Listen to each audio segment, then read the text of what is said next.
To all those who say get a real job or make some real friends. This is not for you. This is for the ones who can't hold back. The ones who dream of being groundbreaking.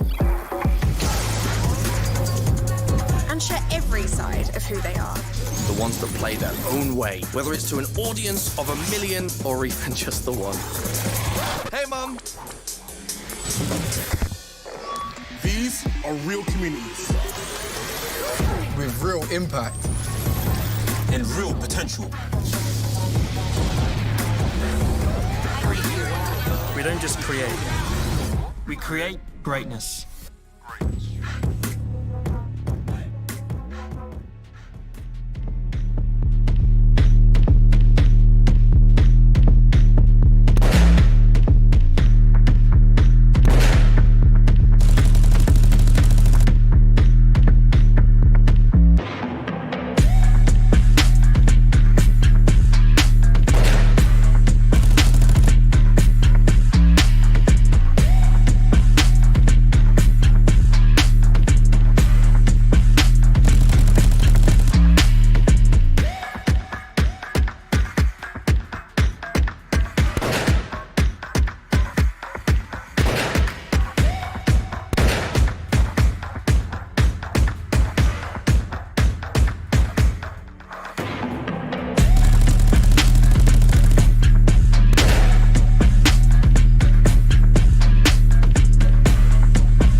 To all those who say get a real job or make some real friends.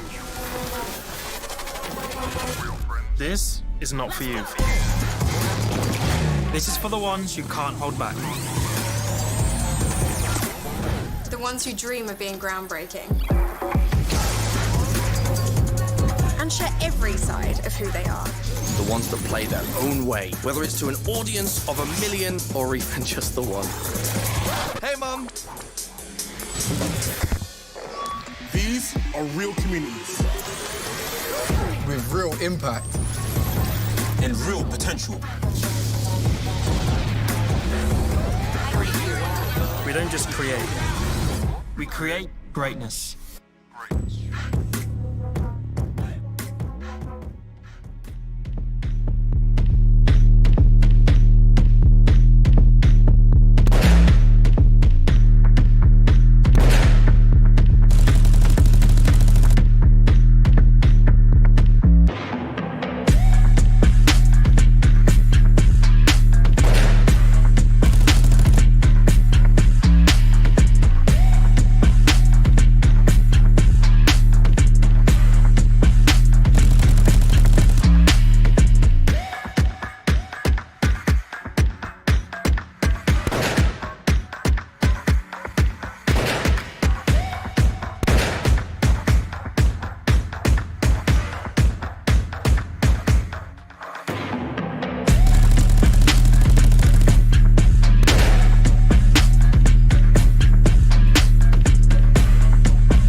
To all those who say get a real job or make some real friends.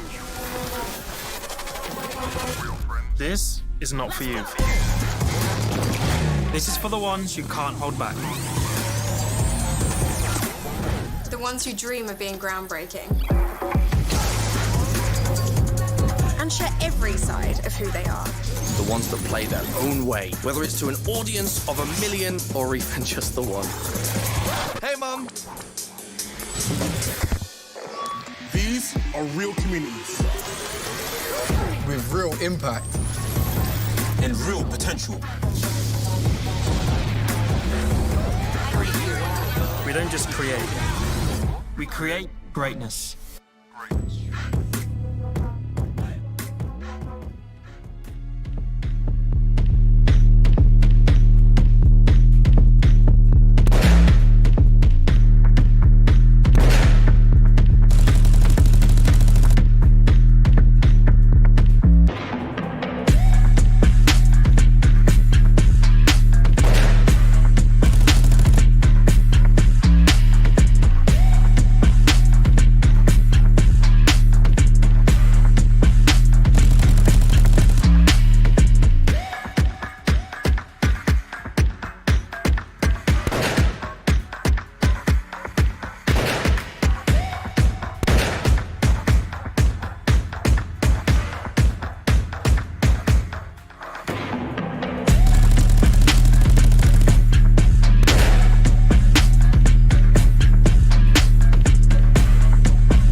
all those who say get a real job or make some real friends.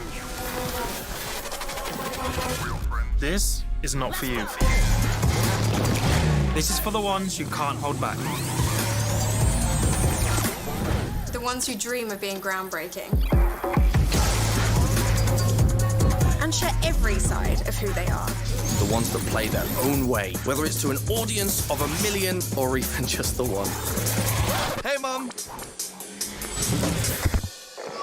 These are real communities with real impact and real potential.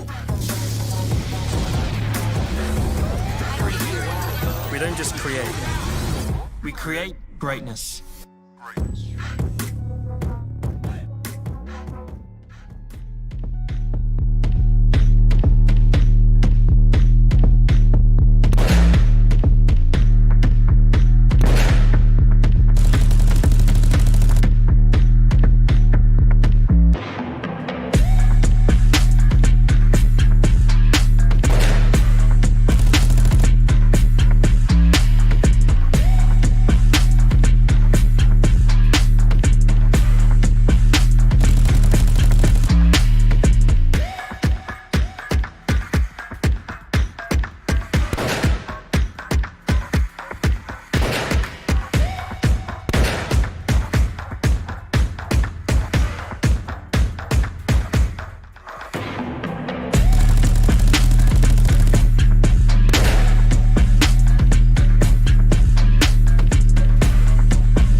To all those who say get a real job or make some real friends. This is not for you. This is for the ones who can't hold back. The ones who dream of being groundbreaking. And share every side of who they are. The ones that play their own way, whether it's to an audience of 1 million or even just the one. Hey, Mum! These are real communities with real impact and real potential. We don't just create. We create greatness.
Hello, ladies and gentlemen, and welcome to the Lidoma Pubg Mobile EU Grind. My name is Crowns, and accompanying me today is going to be the none other but Act Fire. How are you doing today, Fire? Yeah, I'm feeling really great. I can't get ready to see the action that is going to happen today. So, yeah, let's just get to it. Anyway, ladies and gentlemen, my man is feeling good, and trust me, I am feeling just as good to get into the games today.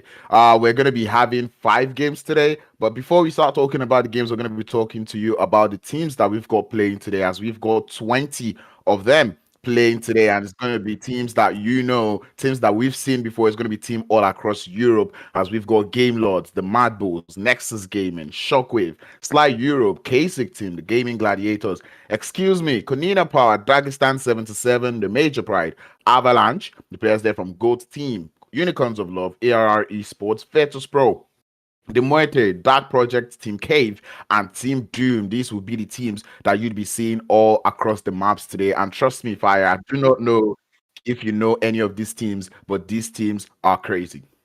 Well, yeah, I'm definitely aware of, a few of those teams like, NEXUS GAMING, KONINA POWER, and I'm looking forward to see, what they can do, Gladiators, Gaming Gladiators as well. There's a couple of teams that, I have, followed from time to time. But we'll see what that means on the first map as we are moving into an Erangel game tonight. But I don't want to give anyone, a caster cost so far. But, what do you think, Crowns? Well, I think it's just going to be down to how all of these teams would play against each other. And the way they're going to play is that they're going to be divided into 5 different groups of 4, of which only 4 groups will be playing each game, alternating it between the matches as we go along. In Group A, we've got Game Lord, MADBULLS, Nexus, and Sly Europe. Group B, we're going to have ARR Esports, the Gaming Gladiators, Dark Project, and Group C will be having Avalanche, Cave, KASIK, and Virtus Pro. And in Group D, would be having Dagestan 77, KONINA Power, Shockwave, Unicorns of Love. Group E will be having the MUERTE, GOAT, Major Pride, and Team Doom. And I can tell you from all of these groups, I can pretty much call every single group a group of death, because all these teams that are packed up in here, they're not just good when it comes to placements, but they're also good when we start to talk about eliminations. Yeah, absolutely. We'll see what that one actually does mean for the entire team. We can talk about how great they are on paper, but it's all down to, how they perform on the day. Do you think we're going to have a slow map, or things are going to be fast, like from day one?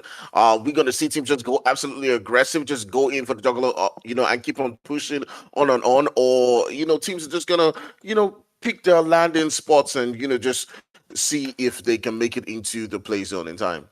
I think these teams have been screaming against each other and playing so much practices that right now they pretty much know where everyone should be landing and what everyone is going to do. So as to hot drops in Erangel, I don't really think we'd see much, but definitely we'll be seeing some of those intentional plays to kind of gatekeep your enemies, trying to make sure your enemies do not leave their landing location as sweetly as possible. Before we head into that, let's talk about what these players are playing for. These guys are playing for a whopping $300 prize pool, where first place would be walking home with $150, second place with $100, and third place with $50. And I tell you, Fire, just that $50 difference, I'm pretty sure second place is going to feel that.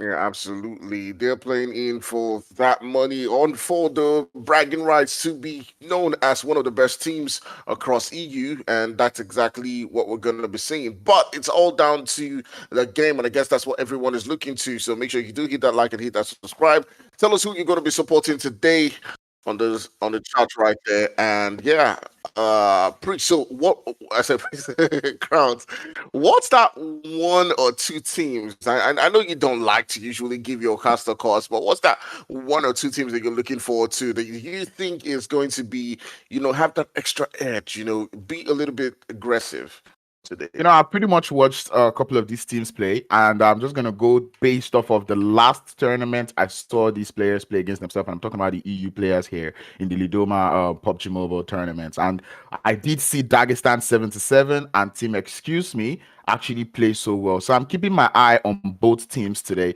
because Dagestan 77 and actually MADBULLS, those I think the 2 teams that I'm going to be picking would be Dagestan 77 and MADBULLS, because we've seen both teams actually do so wonderfully well in previous tournaments. And man, I tell you, I have seen MADBULLS bag 3 chicken dinners in a day, of which they only played 4 games that day. So it just goes to show how crazy this team could be. So I'm keeping my eye out for them. All right, definitely. Like you said right there, we'll be keeping our eyes onto the boys right there from MADBULLS. For me, I mean, I don't like to give Costa because every time I do, that team does seem to struggle. So I don't know. I don't know if you can actually cast course any of these teams today, man, because these guys. Okay. I mean, if I can't, and we all know that they are absolutely amazing, then I'm going to be going with KONINA Power. Okay. KONINA Power. Yeah. And what will be a second team? Unicorns of love. Unicorns of love. Unicorns of Love. I mean, Unicorns of Love coming in with that new roster, maybe not so new anymore, but we did see them change their roster a couple of times. But now they have that steady four rosters, four German player with one of my guys there, the man and only is called Beast in Unicorn of Love. So I'm gonna be keeping my eye out for Beast today to see exactly what he's got going on for us. But man, I'm still keeping my eye out on some of these other teams. I did see Sly Euro play once, and I wasn't too convinced with how they played. And the same thing can be said about Dark Project. But I'm pretty sure that all of these teams, when we start to call them out that, oh, I need you to do better or do this, I know that is something they always do. They'd always stand up, they'd always step up to do better. And man, don't even get me started on Nexus Gaming and the type of beasts that they've got in that squad. Yeah, absolutely. We can't wait to see as the teams are currently just forming up, getting ready to, you know, to fight it out today for. But what do you think is the strategy for some of these teams usually in the lobby? Like you've casted this a lot more than I have. Do you think that we are going to be seeing a lot of early fights coming down between the teams, or we're going to see them just spread out, get their loot, and pretty much just edge it through, or we're going to see teams like moving from one point to another, trying as much as possible to get those early kills? Yeah, I think it's gonna be more for the eliminations, and this just goes because of that new placement point system that we've got over here in PUBG Mobile Esports, right? So we kind of see all the teams geared towards getting as much eliminations as possible because there isn't too much to grab when we start to look at those placement points. That's where we start to see teams grab a lot of eliminations. And given that these teams are against each other, all teams here are very good teams. They know how to frag. They know how to play this game. So that being the odd on the ground, it's going to be very, very tough fights going into the game. And I feel like even in Erangel, which is everybody's map, everybody knows how they play themselves. Everybody knows how to play that map. So it's going to be a whole tough competition. And that is why we're playing this, to actually filter out the best of the best. Let us know exactly who is capable of doing what. Absolutely, and we got 5 maps today to show for it. Starting off with an Erangel, then moving on to the Miramar map, and then back to Erangel again. I mean, usually in games like this, we spoke about this before we started, that the Sanhoks and the Vikendes do offer you a different dynamic to the way the days usually form up. Do you think the teams are more used to a map like this, the Erangel, the Miramar, than having other maps like Sanhok and Vikende, and probably why? Yeah, I think many of these teams are used to pretty much all the maps. Reason why I wouldn't say I wouldn't call Vikendi just yet, but as for Sanhok, I feel like there's a couple of teams that would actually like playing in Sanhok because of the fact that you play in Sanhok, you kind of look at it as easy points because Sanhok is that map where we can see every single participating team get at least 1 or 2 eliminations, regardless, right? A bad game in Sanhok for many of these teams, they know that a bad game in Sanhok is at least 2 points. A bad game in Erangel could be 0 points. You could go home with the donut, right? A bad game in Miramar is even worse because you just don't go home with 0. You have to wait for a whole 30 to 32 minutes for all of the remaining teams to actually go out. So and it's gonna get really tricky, especially given the fact that you have to survive up to 8th position before you finally get 1 point off of placements. I mean, Erangel is one of those maps that everyone is pretty much comfortable with. Probably was the first map in the entire PUBG until today. Still one of the fan favorites when it comes to competitions, and I do believe even classics. But we'll see how that one does build up for these guys today, as we'll be moving into the game in very soon, as we're already seeing the teams lining up right there. And we've mentioned the teams that we're going to be supporting. We do have our cluster courses placed. We'll see on the live chat who you guys are supporting, who you think is going to win this one. But man, Priest, I can't just wait. My heart's just beating heavily because I feel like I just get the sense, I get that feeling that it's going to be aggression right from the first landing spot.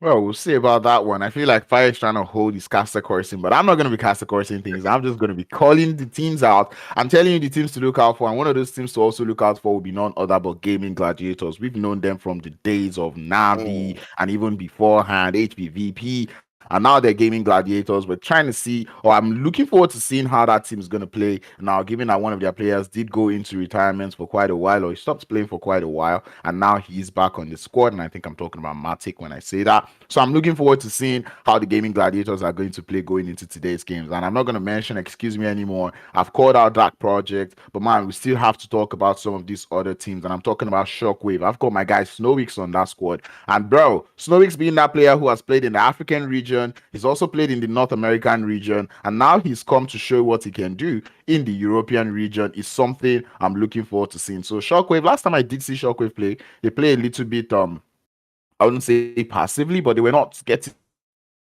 so on the board. But that's one thing I know about these teams, is that they would always improve. So I'm looking forward to seeing how much improvement the players there from Shockwave have made going into today's games.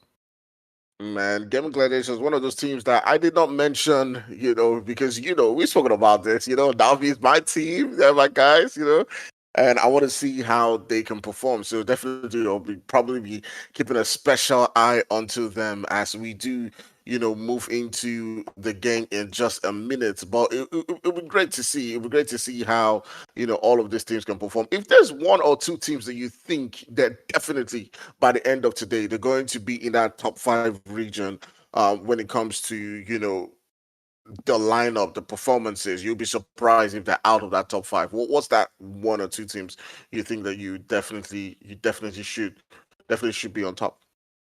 Teams that I would think should definitely be on top, I would say MADBULLS. If I do not see the MADBULLS in the top 5 by the end of today, I would be very, very surprised. Matter of fact, surprise would be an understatement to how I'm going to feel if I do not see MADBULLS out there in the top, because they're that one team that is actually very, I feel like their gameplay will speak for itself. And when the game starts, you'd see exactly what I'm talking about. And one other team that I think I'll be surprised if I don't see in the top, I've not spoken about them yet, it's going to be Virtus Pro. And I'm saying Virtus Pro because of that absolute beast called Moneyken that they have on that squad. That dude is something else, and I've seen that man frag out. So that being said, Virtus Pro, I don't even let me start with talking about Orpheus and the other guys on that squad, but I know like Moneyken on that Virtus Pro squad is also another squad that I feel like if I do not see them in that top 5, I would maybe be surprised maybe for Virtus Pro, but MADBULLS, I want to see you in the top 5. With an entire lobby that's filled up with players at every single squad, as you guys have noted so far. So we've pretty much mentioned the entire lobby right now. It will be crazy to see how things are going to progress throughout today. But definitely we'll be keeping our eyes onto the boys from MADBULLS, seeing how they do perform. KONINA POWER is one of those other teams. Gaming Gladiators, as we saw them doing the PMGZ last season, just did scale through into the finals. But we'll see how that one continues to progress right here, Browns, man. Yeah, I look forward to that. But anyway, ladies and gentlemen, we'll be heading into our first game of the day. It's going to be none other but Erangel. We'll be heading in with the first 4 groups, which will be Group A, Group B, Group C, and Group D. That means that we will not be seeing the players there from the MUERTE. We will not be seeing Gold's team. We will not be seeing Major Pride, and we would also not be seeing Team Doom out here in the first game of the day. And I tell you, regardless of if they're playing this first Erangel or not, they will still get their chance to play their own Erangel. But nonetheless, we're going to be going into those 4 groups playing into this first game, and it's going to be an absolute heck of a game. And man, it doesn't even we've not even started, and the playing path is already telling us what this game will be about. The playing part offering us very few options right there, as it is moving from that northeastern region all the way towards that northwestern region around Hospital. And as you can see, several different teams who have their current landing positions are all the way towards the south. We'll probably have to hop into the vehicles and start rotating towards those regions. We'll see where the zone currently formed, because if the zone goes all the way south, and that means a lot of these teams will need to start to travel. Yeah, definitely. We know all of these teams. They know where to find their vehicles. They know exactly where they can find all those rotational stuff that they need. I'm looking at a couple of positions on the map that I feel like, okay, we might see a couple of teams there, but doesn't necessarily mean we're going to see a fight. And that's one thing I really enjoy about these teams, is the fact that they know how to share drop locations in such a way that we can loot carefully, try not to take that early engagement we'll be meeting later on in the day. And I'm talking about some spots like North Churchapole. I'm talking about Yasnaya Police Pollyanna. These are places that, we've seen and would always see about two teams land there. They most likely would not fight, but they look to always have fun there. All right, that zone holding what is a should I say we're having a zone that's moving all the way nothing. So a lot of those teams are situated within that region. So quite fair flight path at the end of the day, as we are seeing several different teams now begin to hold what I would say is a congested spot right there. We're already seeing some action going down. It does look like a little bit of skirmish is already beginning to happen. I do believe one of the players right there has been taken down by Hayes. Yeah, and that zone actually moving all the way to that eastern side, definitely favoring all of these teams, given that from the first zone, we already have so many teams already situated in that first zone already, which is what many of these teams would really like. We'd always see them try to prioritize on getting into that first zone, and given that this zone is already favoring so many people, it actually worked just quite well for all of the teams in this lobby. Yeah, definitely. Cheek, one of the players right there for Sly, has been taken out, sent back into the lobby by Virtus Pro. You did mention them early on, as they are one of the teams that you're looking forward to see them getting into the action right there. Also right there in Yasnaya, we do have two teams who are currently vying in and getting into the action. It is the boys right there from Dark Project going up against the boys from Game Lord. The two teams are getting ready for what is going to be crazy action. We do have one knock going on both sides of them, so we'll see how that one continues to build up as we're now beginning to see teams get into that early action that we did speak about earlier on, Chris.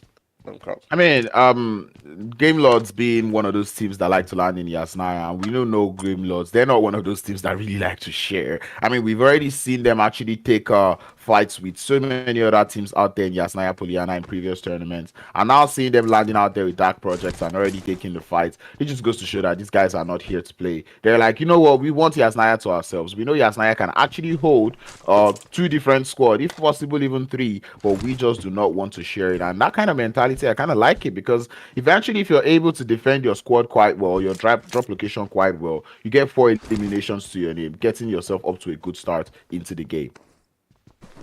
And absolutely what it is, we're already beginning to see them get into that good start. Two players right there from the boys from DP, that project, have been taken out. The boys right there from Game Lord are getting up to a good start, as they are looking quite strong in this one.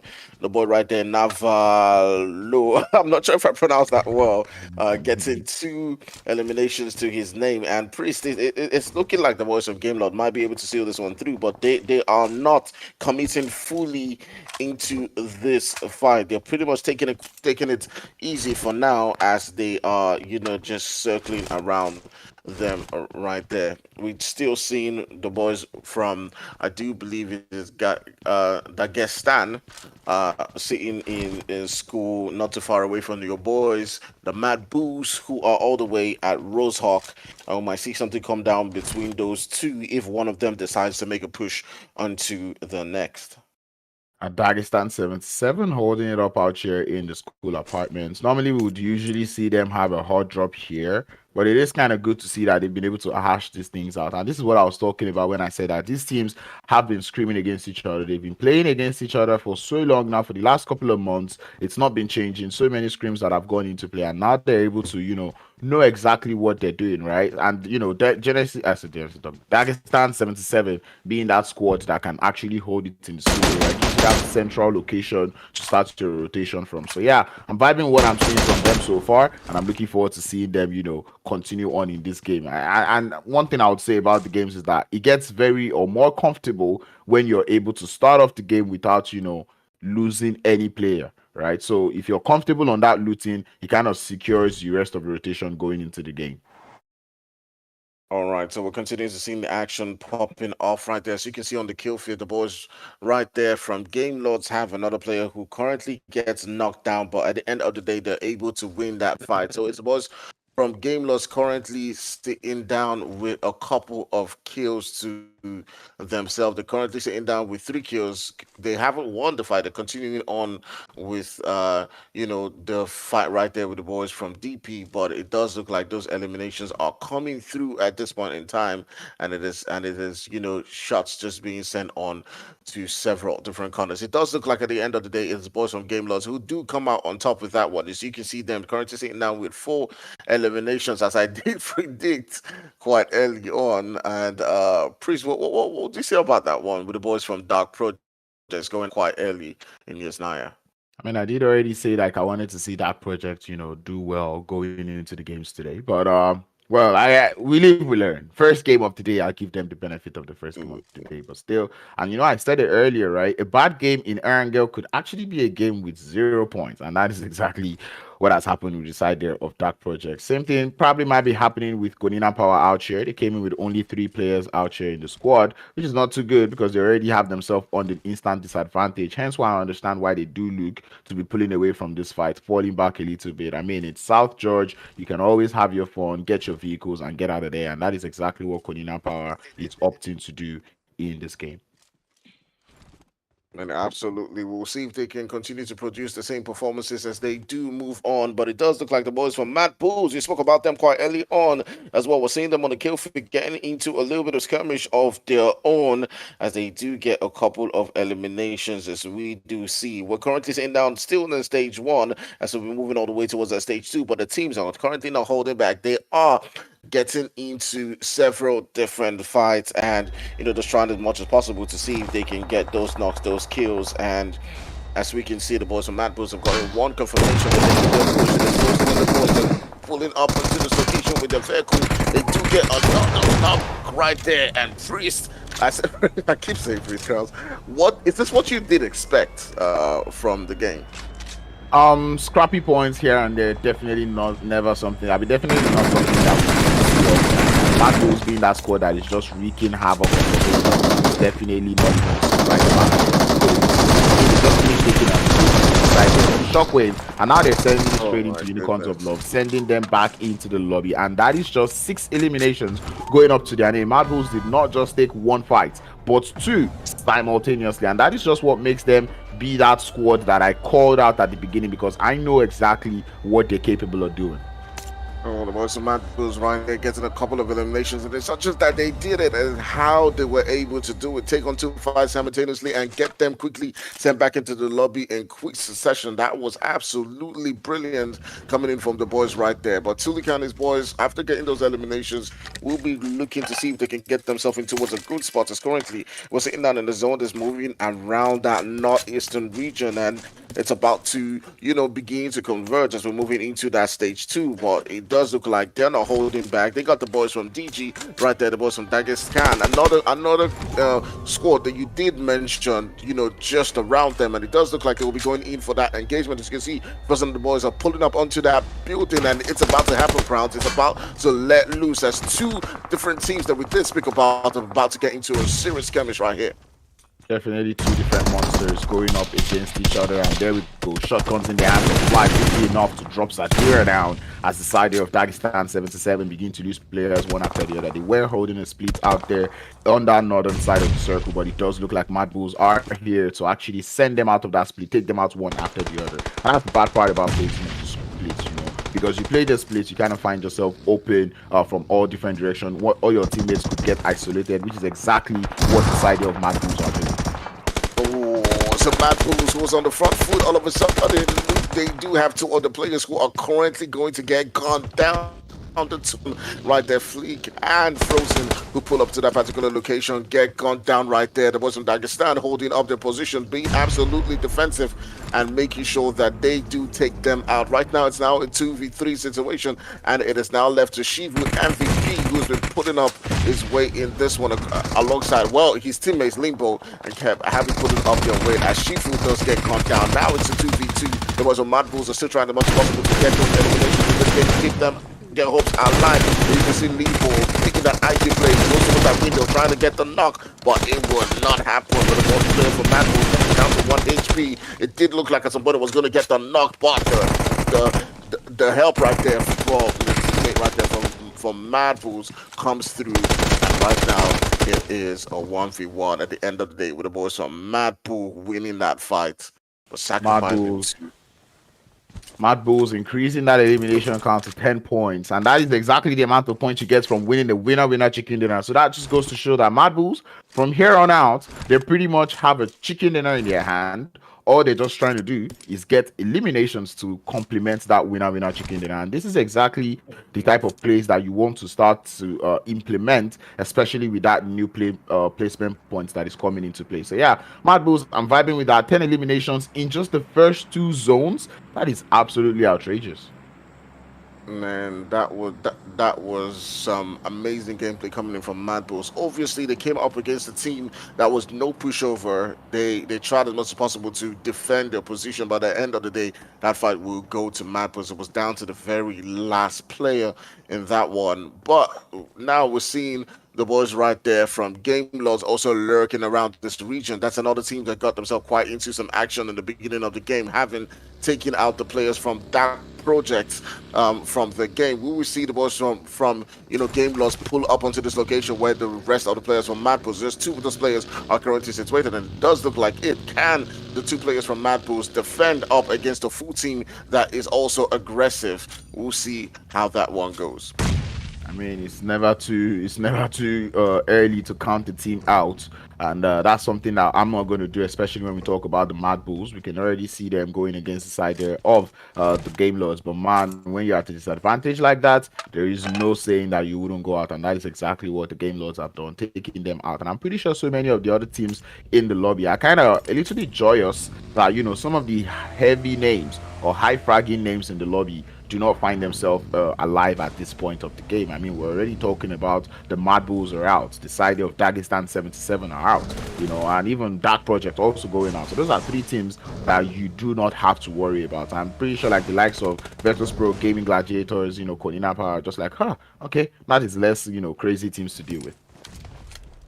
Man, absolutely amazing stuff right there, as we do see a couple of teams getting sent out. Is this the strategy that you be hoping the teams continue to employ as they move on into the next maps? Just go in for the juggler of the teams, like we saw MADBULLS just absolutely living up to their name right there. They were attacking on team after team after team after team. It didn't look like they wanted to stop. They were just going after everybody, not caring. It was just like, you know what, we're getting the kill points, and that's just it.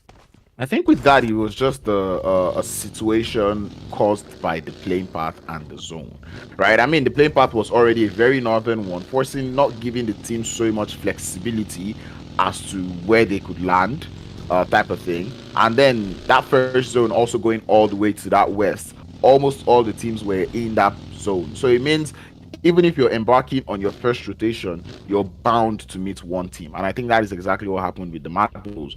Started their landing easy off out there in the Rozhok area, but by the time they started their rotation into the circle, they met against the side of Shockwave, met against Dagestan 77, who landed somewhere in school, and now they've met against GameLords, who landed in Yasnaya. So it just goes to show like it is because of that zone and how all of the teams were positioned into that first zone. So I'm not really expecting this type of gameplay going into like the next Erangels of the day. All right, so we'll see if that one continues to be the case as we move on to the next maps, because this started absolutely aggressive. We're also seeing some fight going down on the kill feed between the boys from Sly Europe and KASIK.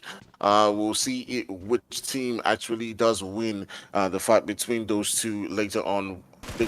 But it has been an absolutely crazy one, as we're currently now moving into that stage 4. Things are now beginning to converge, and all the teams are looking for that spot to call their own, as we're currently down to 31 bodies in this particular game. We're down to 10 teams so far. My goodness, Crowns, it is looking absolutely crazy with not a lot of buildings for these teams to work with. It does look like we're going to be seeing teams crash onto each other. Yeah, I mean, with that zone already centering up and moving closer to that western side, eastern side, kind of causes more trouble, given that we're looking towards that shelter area of the map. That's where we're going to be seeing so many of these teams holding it up. And the teams out here in Europe, we do have noticed that they like to in the first couple of circles head towards that center of the circle ish, so you're actually what's the word? You know, you're closer to each other. You're closer to that next circle, regardless of where it pops up. Which explains why there's usually so many teams out here in every single zone. But man, I'm looking forward to seeing how these teams would be rotating because given that there's so many teams already in the zone, teams that are just making their entry into the zone, like the Game Lords, excuse me, you know, it kind of becomes a little bit of a trouble for them to find the beautiful spots to hold in the circle. Yeah, you can see Berg right there from Excuse Me, just trying as much as possible to find a spot to hold on to. And Rosehawk is the region that he is currently rotating across from, and we'll see where they currently find a spot to call their own. As you're just lurking around the same region where the boys right there from Game Lords are currently situated as well. So a skirmish might happen between the two of them. We'll see how that one continues to progress. But still down to about 10 teams so far within the game, and we'll see how it continues to build up. You can see Berk and his boys have currently found themselves a good spot to call their own. They're holding on to several different angles, so it'll be a bit difficult for a team to just pull up onto their position, but we'll see how this one continues to build up. I do believe Berk has spotted one of the players right there from Game Lords as he sends on shots onto Victor. And right now, it's pretty much information gathering all across the map, trying to realize that, okay, there's a squad out here, there is another squad out here. Let me just gather that information, try to get a couple of damage done, you know. And I feel like that is one play that we get to see most of the time. Some might call it overextending, but I just think it's just the situation of players trying to get as much damage on the enemies in such a way that they know that if wars come to wars, if push comes to pull, and they have to, you know, go into like a fight with that squad, they kind of know that, okay, I'm pushing a squad who does not have a complete vest or his helmet is almost fully damaged, type of thing. And that type of advantage going into a fight plays a huge role.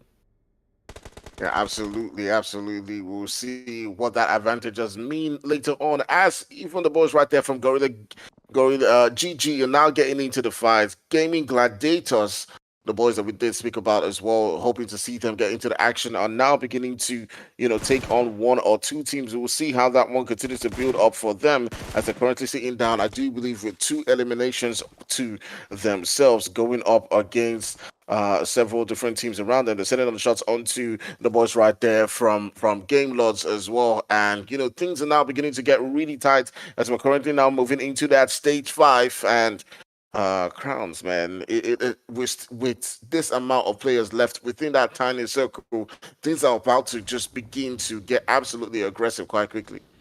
Yeah, exactly. Stage 5, zone 5, phase 5, whatever you like to call it, but 5 is that number where things start to get crazy in PUBG Mobile out here, and that is bound to happen real soon with that southern shift on the circle.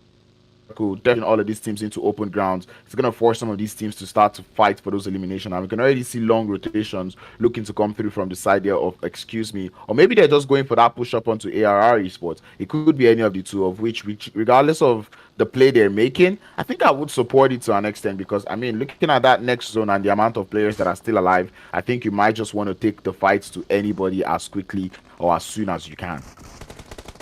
And absolutely, we're now beginning to see the fighters here right there as the boys right there from Excuse Me do get into a little skirmish. They do get a couple of knocks right there. They have a player who's currently gone down, but right there, turning the sides onto the boys right there from Shockwave also, who are in a little skirmish with the boys right there from Game Lords. Game Lords player does get sent back into the lobby as that elimination does come through, and it does look like Trazen is not holding back as he does pull up again onto another player down to 1 HP, and the end of the day it will be the boys right there from Game Lords, Victor, getting the victory for his team, but they did lose 2 players in that one. Yeah, and I tell you, this is what momentum going into the game actually leads to. You know, when you start the game with so much momentum going into it, you kind of have that confidence that you can take pretty much any fight. And I think that is what the side of Game Lords are working or are putting their mind on, or were putting their mind on going into that fight, as compared to the players there from Shockwave. And I'm not even surprised that they're able to get, you know, all those eliminations, increasing their elimination count to 7. Man, mad stuff going on between the teams. What I'm seeing so far, Crowns, is that several of these teams, oh my goodness, absolutely lovely stuff. That did catch me off guard right there. As Navala, who did get that absolutely crazy elimination, just pretty much uprooted him off that vehicle. That was so funny. I need to go back and watch that again. I mean, that is the bad part about driving a buggy. Once that back tire pops, you go for that iconic spin, and that is all a GG. Well played. We do see that zone going over to the combed area of shelter, and all of these players making that rushful rotation to head into the circle. We start to see a lot of blipping on that map, but Game Lords will be finding themselves being pushed by the side there of Gaming Gladiator. They've got one more player in Narvalo, and that man might just be the only one to hold it up for his squad, as we see the full send coming through from the side of Gaming Gladiator on that northwestern edge, and it's not even going to come through fully, as the full thirst would come through, and that would be a GG for the side there of Avalanche and the boys currently holding quite a great position within that zone. As you can see, several of the players are currently hold up in a split, but pulling up onto this one is the boys from GG. Definitely will be expecting them to see them grabbing home that winner chicken dinner at the end of this particular game. One of the teams that we spoke about, they're pretty much in an edge right now, trying as much as possible, Crowns, to see if they can get themselves into a good spot. They're not taking quite the same strategy as the guys of MADBULLS and the rest. They're being more cautious about how they approach this a final spot. Yeah, and man, being cautious might pay off, and at the same time, it might not pay off. I mean, I'm saying it might pay off when we start to look at where you might end up at the end of the day. You might win that winner chicken dinner, but if you play so carefully, you most likely wouldn't get all those eliminations. And not getting the eliminations would also mean, you know, your chicken dinner is almost useless. Because right now, these guys there from Gaming Gladiators holding only 3 eliminations. They need to increase that elimination count, because right now eliminations way more. But anyway, we do see fights going on all through the way. We see Virtus Pro getting started with the side there of Team Avalanche. The knocks already coming in from fire from AVA. Definitely going to be working out for them, as they're able to get some of the players there from Virtus Pro back into the lobby. And absolutely amazing stuff going down in the lobby, as we're currently down to 5 teams in this particular one. The boys from GG still holding on and looking quite strong, definitely getting those extra placement points. The boys from Avalanche as well have gotten themselves 4 eliminations. They're down with 3 players in this particular final circle. The boys from GG still holding a full squad to themselves. They've not got quite the amount of eliminations that you will expect from them, but they're still looking quite great when it comes to the numbers. You also still have the boys from Excuse Me as well, who've got a couple of eliminations on their own. I do believe they're sitting down with 7 eliminations right there, and they are looking quite good when it comes. Definitely looking very, very good going into this game. 7 eliminations already. They're looking fire, like fire, not gonna lie. And I've been looking at the way they've been rotating all games. It's been actually very nice, and positions being held on that circle, I would have said Gaming Gladiators had the good position, but guess what? That zone does move all the way to that southern side, favoring only the side there of Sly Machines in that, Sly Europe in that game. So man, it's gonna get really close from here out, as we're down to the final 4-way fights. The Avalanche still alive in this one, and the side of Excuse Me losing 1 player. Man, Excuse Me putting in the work right there, as they do get a couple of eliminations. But turning our sights now onto Kitsune, as he does, I do believe, get another elimination. Now we're beginning to see the boys from GG get absolutely aggressive. They are trying as much as possible to farm those kills onto the boys from Sly right there. Sly, who are currently sitting down with, I do believe it's a 3-man squad in this particular zone, are sitting down in what is a pretty central position, and that may be bad. You know, we're talking about this several different times. Sometimes, Grounds, when you're in that center, you are the center of attraction to several of those teams who are currently without. So do you think playing center, getting into a good spot quite early on, is the way to go for some of these teams, or just keep edging it out and not be, you know, in the line of sight of everyone? Not gonna lie, I think with this zone, the side there of Sly Europe find themselves in a good position, because it's hard for anyone to push up onto that position unless they do get that intro knock, right? Which is why they're currently in the center, but you can see like not too many people are taking so many shots, and that's the main reason why the side of Gaming Gladiators are not really sensitive to that position, because they know like they need at least an intro knock or a way to get an intro knock before they send it straight into this position. But I guess they're gonna be waiting for that to get that knock up onto Mandarin. But here comes the push. Another player is going to fall. It's going to be Sashipa. And now goes Matthew for the trade. But the side of Gaming Gladiators, they're still alive. Kitsune will be the last player left. Not too much HP left in the bank. But that man, he's going to be holding it up for his squad. Has to go for that heal up and continue up on that push onto the side there of Live Europe. Man, boys right there from GG deciding to be aggressive just in the nick of time to get themselves those extra bit of eliminations. Will that nade being popped up by Kitsune get those extra eliminations? It does look like it, as I currently see it now with those 7 eliminations to their name. Those placement points alongside with those eliminations definitely is going to count for them at the end of the total leaderboard, with the boys from MADBULLS currently still sitting down on top when it comes to those placement points. Oh my goodness, absolutely amazing gameplay coming in from all of these guys. So currently sitting down as is does stand. We have 3 players for the boys from, I do and as well as Avalanche, who are currently holding things down. So it's a 3v3 situation between these two, and they both have the zone, so they just got to fight it out. With that nade going out from Jay, and that connects for it, Count. Can that connect? And who will grab that dinner? Well, it does look like Excuse Me would find the intro knock onto that fight, as Alicio will find himself down to the floor. And there comes the rest of Excuse Me. They know that's that advantage that they need. The flank is going to be coming through from Beck to kind of distract the side of Team Avalanche. And it does look like they are falling for the bait. But Beck is going to fall. His teammates are not there for the support quite yet, as Furia now, he's coming in from the top of the hill. CJ trying to see if he can hold it up, as it's now a 2v2. I'm kind of enjoying the way the side there of Team Avalanche are kind of evening the sides. And now they've also gotten the advantage, as Furia would also go down. It's now a 2v1, but the revive, it does look to be what CJ wants to get first. Black 3 is going to be the last player left for Excuse Me. The question now boils down to, would he be able to grab that revive 50 HP, or sorry, would he be able to grab that winner chicken dinner? This got only 50 HP on bank. Man, you can see that great gameplay coming in from the boys from Avalanche, as they did put in the work right there, going on for the double of taking that push right there onto the last player, and he does get that knock and elimination onto the last player right there for the boys from Excuse Me. Lovely one going on. They did get themselves quite a couple of eliminations to go with that winner chicken dinner. I do believe at the end of the day that does amount to 18 points. Definitely would be enough. Definitely beautiful points put up on the board by the side there of Team Avalanche. And this was what I was talking about. I did say there's a couple of teams that the last time I saw them, they were not doing so well. And now Team Avalanche coming into today's games, showing us exactly what they're made of. It's just beautiful. Starting off the day with a winner chicken dinner, coupling it up with 8 eliminations. That is absolutely beautiful going through from them. And I don't know, maybe it is the inclusion of Alicio in that squad. But regardless, this was a good result, to say the least. Yeah, maybe it's Lucio, maybe it's the boy Jay, but how they played that from the beginning to end was absolutely outstanding. They pretty much played through that edge with several different teams just around them. They were able to take out Sly, take out the boys of Gorilla Gaming, and grab that winner chicken dinner.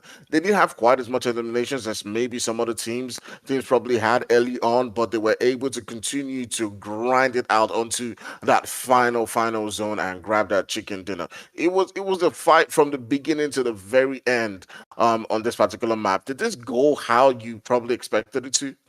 Definitely. I know all of these teams are very crazy. And like I did say, it's going to be a very crazy set of games, given that we've got high fragging teams in the lobby. And that is what exactly we've seen, because we've seen so many of these teams show us that we know how to frag. Gaming Gladiators, it did look like they were quiet at the time, but how they ended up with 7 eliminations, I have no idea. And that is exactly what these teams would always keep doing, because just when you think, I don't think anyone could get any more eliminations, they come up and they're like, you know what, we'll pull those numbers out of where you do not expect them. And that is exactly what we've seen going into this first game of the day. All right, so we've seen a lot of action going on so far within this particular lobby, guys. We'll be taking a quick break and we'll be right back for some more. To all those who say get a real job or make some real friends. This is not for you. This is for the ones who can't hold back. The ones who dream of being groundbreaking. And share every side of who they are. The ones that play their own way, whether it's to an audience of 1 million or even just the one. Hey, Mum! These are real communities with real impact and real potential. We don't just create, we create greatness.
say get a real job or make some real friends.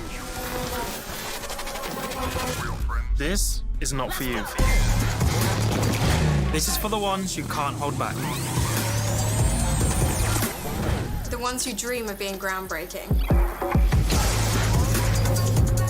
And share every side of who they are. The ones that play their own way, whether it's to an audience of 1 million or even just the one. Hey, Mum!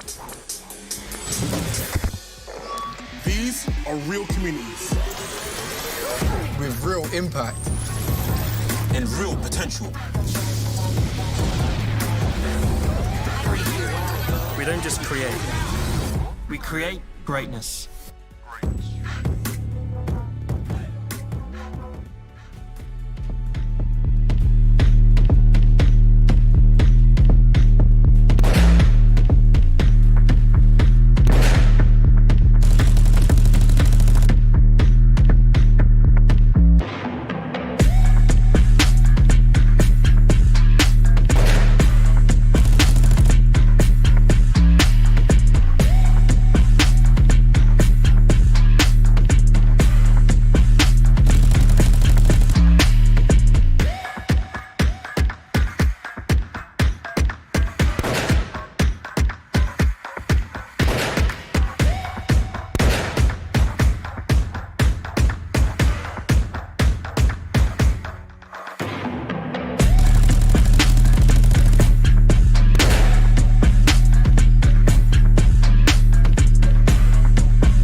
To all those who say get a real job or make some real friends.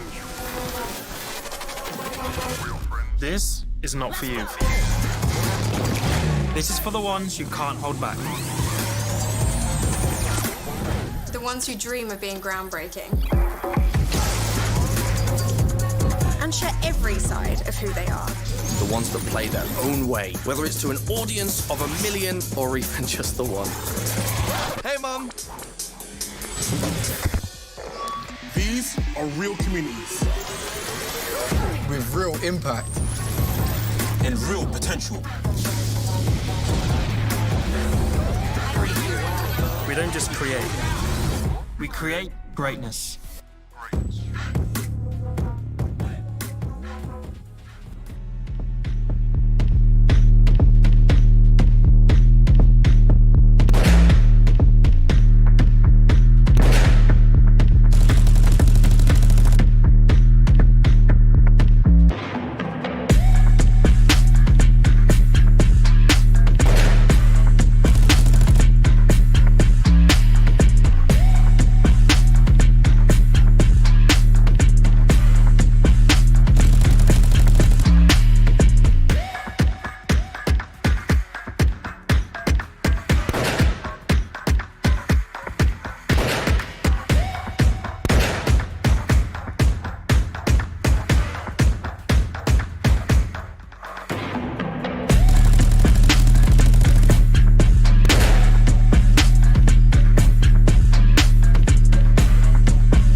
To all those who say get a real job or make some real friends. This is not for you. This is for the ones who can't hold back. The ones who dream of being groundbreaking. And share every side of who they are. The ones that play their own way, whether it's to an audience of 1 million or even just the one. Hey, Mum! These are real communities with real impact and real potential. We don't just create, we create greatness.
who say get a real job or make some real friends.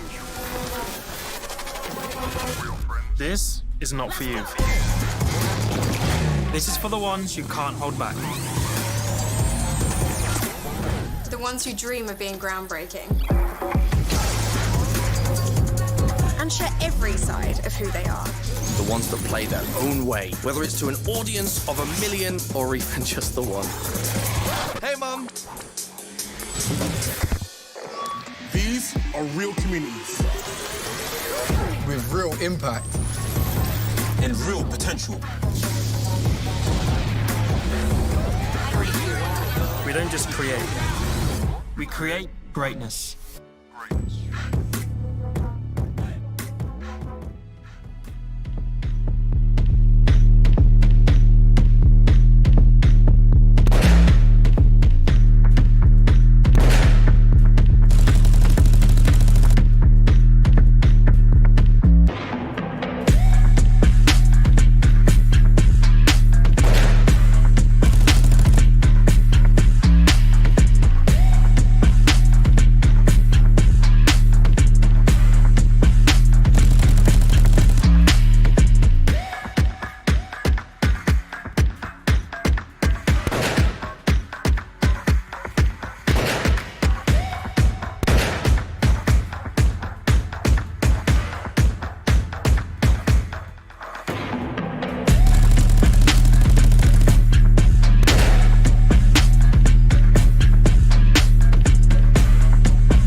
To all those who say get a real job.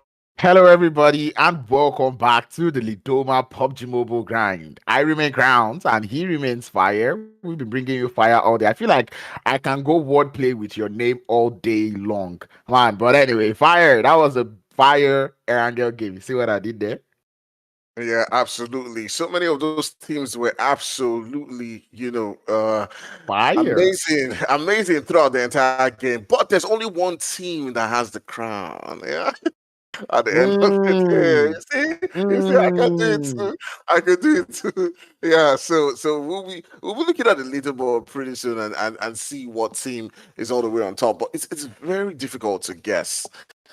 I mean, with the winner chicken dinner coming from Avalanche, it's definitely sure that they would be in number one. So definitely not too surprised to see them there. But I think this is just the results, not even the overall ranking, because this is just how every single team placed going into that first game of the day, where we saw Avalanche get the winner chicken dinner. Actually, this is in order. But anyway, excuse me, finished in second with Gaming Gladiator following in third place. The MADBULLS, 0 points from placement, but they got 10 eliminations, putting themselves in fourth position. And that just goes to highlight just how beautiful this new placement point system is.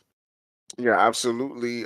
Definitely the Boys of MADBULLS are one of those teams that you have to look forward to. Imagine finishing with 0 placement points, but still finding yourself all the way in that top 4 spot. Obviously, probably not the way they wanted things to go on, as they came up against a very tough resistance from the boys from Dagestan in that particular zone. But we'll see how this game continues to progress. They're definitely one of those guys to look forward to, because the way they were pushing, man, those guys were living up to the name.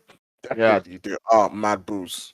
Yeah, definitely MADBULLS, and we'll not count the players there from the Game Lord out either, because we saw the Game Lords also show so much aggressive prowess going into the early phases of that game. Same thing can be said about the Sly Europe, as we did see them also grab a couple of eliminations up on board, balancing it with 4 points from placements. They did well on the placement. The eliminations, maybe not the best. Virtus Pro with 2 points each coming through from placements, and Ilims putting them in 7th, and Team KASIK in 8th. Dagestan 77 in 9th place with only 3 eliminations, even though they did go out early. And that, I feel like Dagestan, the side there of Shockwave and Dark Projects were just casualty of war, if you ask me, having to be the casualty for the raging of the MADBULLS and the Game Lord. Yeah, absolutely. I mean, this doesn't tell the entire story. There was there was a lovely defense coming in from the players right there from Dagestan. Against the Mad Bulls. But at the end of the day, the Mad Bulls just came up with that little bit of edge to win that particular fight. It could have gone any way, but they just had the fight in the bag and grabbed home that victory. But we'll see how it continues to progress. We'll be getting into the next map in Miramar, which is a much larger map. We'll see if, teams like Mad Bulls continues with their push. If several different teams going to be landing on together, we'll see how that one does progress. But what do you expect to see in this particular game, Crowns? Do you think that the teams are going to be making their push? They're going to be absolutely aggressive the same way they were in the Erangel game? I think Miramar being Miramar, we're definitely going to be seeing hot drops. That is one thing that I'm expecting. I'm seeing that these teams are not the teams to share. I'm Mm. actually looking forward to the early engagements in Miramar. Seeing the kind of energy that they've brought into this first game of the day is actually wonderful. That sets a good pace for Miramar that we're heading into. But guess what? Miramar, we're not going to be having the same teams. We're going to be having Group D sit out of Miramar, which means we will not be seeing the side there of Dagestan 77. We will not be seeing Konina Power. We will not be seeing Shockwave. And we will not be seeing the Unicorns of Love. I'm not going to lie. Seeing the teams that are actually out here, I think they do need to sit out the beats, given that they did not have the best of games in that Erangel. Maybe this game they could just use it to sit out, watch a little bit, see the type of energy that all of these other teams are bringing into the game, and try to improve from there on out. Yeah, definitely. We'll see what that one actually does mean for them as they do take a breather in this particular game and try as much as possible to analyze and a lot better in the next few games. But now we'll be obviously moving into the action so far as we do get to check out this beautiful, beautiful. Yeah, but anyway, we did see we've called the teams that will not be playing this game, but I guess it's only right to call the teams that will be playing these games, and it's gonna be the Muerte, Goats team, Team Doom, and Major Pride. And I promise you, I'm keeping my eye out for Major Pride because they're a team that has been promising going into previous game, but I cannot count out the fact that there's a couple of teams who we find to be very strong on the map of Miramar. And I'm talking about Nexus Gaming, Gaming Gladiators, and the MADBULLS. It's so interesting that all three teams find themselves in Group A, which is crazy, which means this Miramar game, I don't think there'll be a Miramar game that we will not see any of those three absolute monsters. Or actually, maybe we wouldn't see Game Lord. Gaming Gladiators. But still, these guys are absolute monsters when we start to talk about that Miramar match. So yeah, seeing them playing this Miramar game, I'm keeping my eye out for them. And the playing path even makes it better.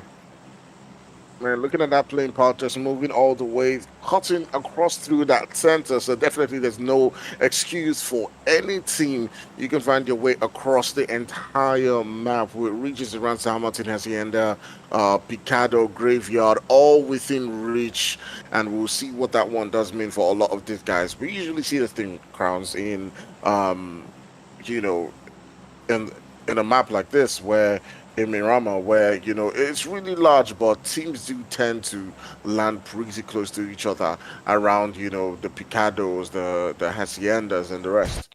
Yeah, and I think that just boils down to not wanting to take that early engagement. I remember talking to a couple of players about this couple of days back, I think last week, about it because when you start to take those hot drops in Miramar, right? Miramar is a map where you could actually get so much playing area, right? And I'm like, Miramar is big enough. So if you're going to be landing in, say, the hot spots like Picado, you're bound to have a hot drop with you. So instead of landing directly in Picado, you want to land around Picado. So that way, when you land around there, you're able to find a couple of vehicles, find a little bit of loot. And if there is ultimately a team in Picado, you can actually push into it. Although yes, that is a good play, but then when you're playing in a lobby where everybody is familiar with each other, you know that there's going to be a fight in Picado. They could also want to land in the outskirts. So yeah, people landing in the outskirts in Miramar, it's just as a point of gatekeeping and trying to just gather as much information on those hot spots of the map. All right, does look like we're having several different skirmishes already beginning to come through. It is the boys from KASIK as well as, excuse me, getting into a fight of their own all the way right there around Picado is the boys from KASIK and, excuse me, and we do see a couple of those eliminations beginning to come through. It's right there. You look on that kill feed, you can see them already beginning to take on each other. What a time right there. We also see the boys from Avalanche. A couple of the players have being knocked down. That's a team that did grab home that winner chicken dinner in the previous game and got themselves 18 points. I do believe they've lost two of their players, and we'll see what that one actually does mean as we continue to progress throughout this game. Can they get those elimination points? I do believe it's just one of the players they've lost actually. Can they get those points required to continue to boost them up on the leaderboard, or will that spell the end for them? We'll see what that does mean. But a couple of little fights here and there, Crowns. Yeah, and a couple of rotations going on from left, right, and every single part of the map. We did see the gaming gladiators getting themselves into vehicles to start their rotation. But, Major Pride, who have just made their entry into the lobby, finding themselves in a little bit of trouble, as we can already see Monkey down to about a liter of HP. That goes to the engagements that he found himself in earlier on. But, man, it does look like Avalanche are not going to be having it. They do look for that final player out there in the ground. The rest of the Major Pride boys are now here for the support, but one player would fall. It's going to be Nomi, or sorry, it's going to be Rudar, and another player would fall. It would be Monkey. Nomi will be the last player left, trying to see if he can make advantage of that jump shot, and indeed he will, as he's able to get that two-piece wonderfully well onto the side there of Avalanche. So Nomi putting in the work right there. So he does get a couple of those knocks down onto the boys from Avalanche. He might be able to get all the revives right here, and I do believe we should get that. Come on, man, get that revive before you go on to make your push onto the last guy, because I believe that is extremely important to keep his team's hopes alive in this particular one. But the boys from Avalanche getting taken out right there. Oh wait, what? Ooh, yes sir, definitely. That's the main reason why he didn't go for that revive, because he knew that last player was pushing up. I believe he heard that vehicle forming up on that position, and Nomi being one of those veteran players in PUBG Mobile, I'm pretty sure his team was confident enough that he could take that 1v1, and so they're just like, you know what, bro, go for that fight, go for the elimination. And indeed he went for it, got that one down, and they should be able to grab a revive up onto all of their teammates. Man, lovely stuff coming on right there from the boys from Major Pride, as they do hold up a great position. No Me putting up a great performance in that one, as he does get himself 3 eliminations and keeps their hopes alive. And he didn't just do it against anyone. He did it against the boys from Avalanche, a team who grabbed home the winner with the chicken dinner. So definitely opening up the entire lobby and giving other teams the chance to now begin to, even the scores. Yeah, definitely to even things up. But anyway, we do have more engagements going on around the Minas Generalis area of the map, as we see Team Cave, a team who we've not really seen all day long, but it's good to see them now in this game in a little bit of a skirmish, but maybe not really good, as they do already have one player down going into this engagement with the side there of Sly Europe. And you kind of look forward to seeing how these two teams would end up, because, man, Minas Generalis is definitely not the place you want to be having a hot drop in, because, man, that terrain is not even the best.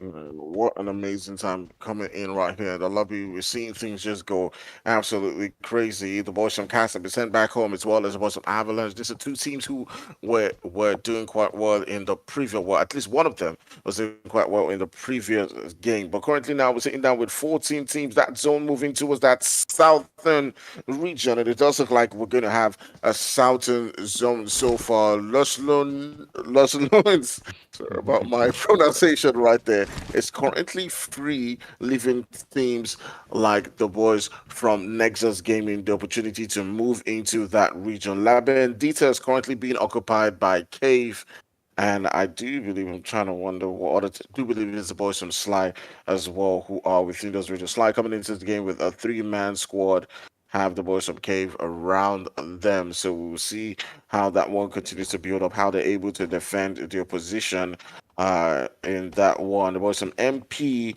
who we just saw complete a fight with the boys right there from Avalanche, are currently in what is, I do believe, a sort of central position, not really center, but they're pretty close to it. And Crowns, it's beginning to look like many of these teams are now hopping into the vehicle and trying as much as possible to get themselves into a great spot within that zone. Yeah, definitely. And one thing that I'm gonna say about Team Avalanche is, normally we would expect that team that won the previous chicken dinner will do well in the next game, given that they have that good momentum going into this game. But if they were to be going against another team, probably they would have had a chance. But they're going against a team who is just fresh into the lobby. And I'm talking about the Major Pride. You know, there's literally no pressure on their side. They're pretty much just coming into the game. They've watched the first game. They have a couple of pointers, a couple of notes. And definitely going into this game against them, definitely easy peasy. The Southern Zone, it does look to be what we're going to be having out here in Miramar, with a couple of these teams already finding their way into good positions, like you've said. But with Miramar, what would you say is the good position? Is he heading straight into the center, or would you say he's finding those high ground advantages? I think definitely you want us to be heading towards that central position because, Miramar is always that one map where you're making those rotations in quite late and the teams are just, blowing up your vehicles. So you want to hold a good position, at least moving into that stage 4, stage 5, not to get caught off guard. But that's my opinion. I mean, probably I'm not like some expert out here, but yeah, that's what I would do. All right, says the expert IGL. But anyway, we'll be heading into Miramar. I would definitely call for those high ground advantage. That is definitely what we see coming through from the side of the Game Lord. Same thing can be said about Major Pride, and the same thing could also be said towards the players there from Team Nexus. And I could also say the same about the Slide players who are out there on that northeastern side. You want to be on that high ground advantage, so you kind of see so many of these teams. But please, if you want to play it in the center, just make sure you're not, close to the bottom of some hills, because we know how important and how crucial and useful the buggies can be on this map of Miramar. And absolutely, we'll be keeping an eye onto that as the boys from Sly are inching quite closer towards Cave right now. As you can already see, Ten Chick. I have to keep telling myself it's 10 Chick and not Technique. But 10 Chick inching quite closer to the boys from Cave right there, as I do believe they've done a little bit of damage onto Suppress, who is quite close to him, and we'll see who actually does get the first knockdown in this one to open up this fight between these two teams. Yeah, and it does look like fun and games out here in the Minas Generalis area, but it is not, because both teams have to finish this fight as quickly as possible. I say this because Minas Generalis is not the place that has the most vehicle spawns. I believe there is usually like 1 or 2 vehicle spawns, of which one of those vehicles is a coupe. The other one could be a bike, which means the car spawns is not the best. So which means both teams have to get out of here as quickly as possible. And seeing how lowly or poorly looted both teams are, it means they have to get out of there, finish that fight as quickly as possible, or make that conscious decision to disengage from that engagement, because man, there's no point staying there. The zone is going to start closing up in a bit, and I'm definitely sure Minas Generalis is not going to be in that next circle. Absolutely. We will see what that means for several of these teams, as everyone's now beginning to hop into the vehicles, trying as much as possible to get into a great position, as we are now moving towards that third stage of the game. So far, the boys from Doom and DMR are currently outside the zone. They look to be inching quite closer to each other to get into that fight. Sly and Cave still putting up the fight towards himself. NXE as well, taking on shots onto several different teams. We spoke about this, Crowns, that sometimes you want to make sure that you find yourself in a great spot to not get caught off guard. And we did see a couple of teams right there getting caught off guard as they were making those rotations, and that's what you do expect in a Miramar game like this. Yeah, and given that all of these teams are looking for that good positions on the circular without just a central location, that explains why we're seeing that such engagements coming through. I did say it, the side here of Team Nexus were holding a very good position, and it did look like Virtus Pro wanted a little bit of that position. It did not quite play out well for them, because the side here of Nexus holding that defense quite nicely, as they're able to continue to do the damage onto the side there of Virtus Pro, losing about 2 players now, Virtus Pro, and it's only a matter of time before they get their whole squad annihilated and sent back into the lobby. Absolutely amazing. So the boys from Cave losing 2 men in that particular fight, coming up against the boys right there from Sly, who were absolutely amazing in getting those eliminations. But we'll see what that continues to mean as we do progress so far. We're seeing several different teams continue to make the rotations. The boys from NEXUS GAMING are currently sitting down with 2 eliminations in this one. They still got a full man squad. We're still down in this game with about 44 bodies, 14 teams. Not a lot of teams have been taken out of the game, but that's what you do expect to see from a Miramar game. Doom has lost 3 players currently in this particular one. The boys right there from Virtus Pro, we spoke about them quite early on. They're one of those teams that you do expect to see perform quite great in this game, but they're not doing so well. Even in this particular one, they're currently sitting down with just one player left as they've lost two already. Yeah, and that just goes to them trying to get into that position a little bit late. You know, the teams out here in this lobby, they do not waste any time, especially when we start to look at rotation. And I guess that's what the side there of Virtus Pro were trying to get into a good position. But man, it's a good position. You know damn well it's most likely taken the dimension, trying to see if you can hold up in that 1v2 situation. But it does look like the Cave boys are getting things all wrong, as Creepy will be the last player left for that squad, and they'll be ending that fight anytime from now. But it does look like they may have caught the attention of the players there from ARR. And Creepy trying as much as possible to hold it down for his team, but there's also third parties coming into this region right here. Sly, the boy right there, the last player, that Sheepa, that pronounced that well. Coming up against coming up against Creepy right there, trying as much as possible to see if he can take him on. But with the third party coming in from ARR, it is really tough. But now speaking about two teams who grabbed massive points in the last game, it's your boy, the MADBULLS, coming up against the boys right there from Gladiators. Well, high ground advantage, I cannot talk about it anymore because, man, look at it. Kitsune able to get that intro knock onto the side there of MADBULLS. But at the end of the day, you know that it's still early on in the game, which means you get that knock, you don't necessarily have to full send it. What? No way! They brought the monster truck to Miramar. Oh, I came with the update. Ah, I love it. I really love it. I think Miramar was due for a strong vehicle. I'm bringing the monster truck in here. Would be nice. We'd usually see the monster truck only on Livik, but now seeing it in Miramar, boy, am I glad. Definitely going to play that more in classics. Because that's going to be really super interesting. All right.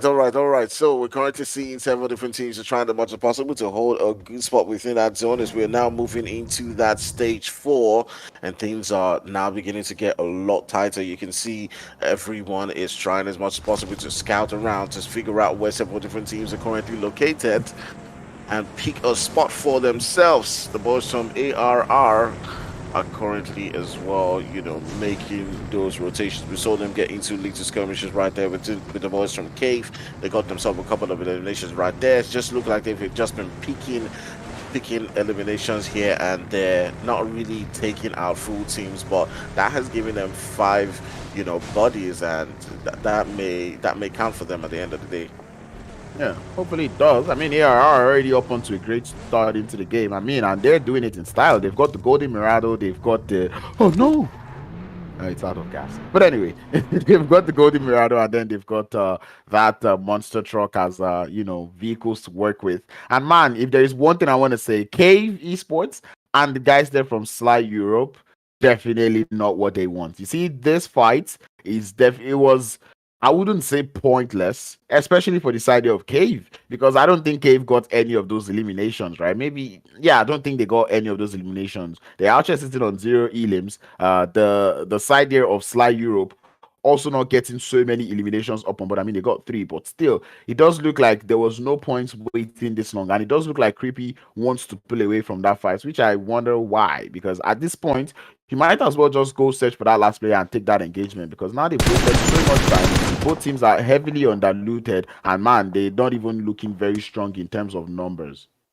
Yeah, if I was in this situation, right, I probably would do the opposite. I would go for as much placement points as I can get. Maybe, you know, grab some 2-3 points in that particular game. But you never really know how it's going to play out. So maybe go for that elimination. But we see the boys from ARR who stomped onto that fight that took probably forever between Sly and Cave, like you just mentioned, and got those extra eliminations into the boys from Sly and one of the players right there from Cave getting another elimination onto the boys of GAIMIN. It seems like this is what they're doing. This is the game plan for them. They're just going around, you know, getting 1 or 2 players who are currently not with their teammates and just taking them out here and there. Game Lord's currently holding it up on that Picado heels. definitely playing so well. You can already see them using all that advantage, trying to gather as much information as possible, because information really is key. Knowing that Miramar is that game that starts off crazy, you have that little bit of a rest period or that transition period somewhere around that zone 3 to zone 5, and then like it starts to get crazy. It means from that zone 3 to zone 5, you want to gather as much information as possible, which is what the side there from Game Lord find themselves doing. Even the same thing can be said about ARR Esports and a couple of other teams that find themselves in the circle. All right, so we're down to 13 teams so far. Things are now beginning to get really choked up as we're moving on to that stage 5 of the zone. And several different players have got to now begin to make the move. But the boys from Sly and Creepy have currently just distanced, and Cave have distanced themselves so far. So they have one player each in this one. So technically, we have a team that's just down to the last player, Cave and Sly, in this particular one. The boys from GG have lost 2 players as well. They're currently sitting down with just Kitsune and Miku.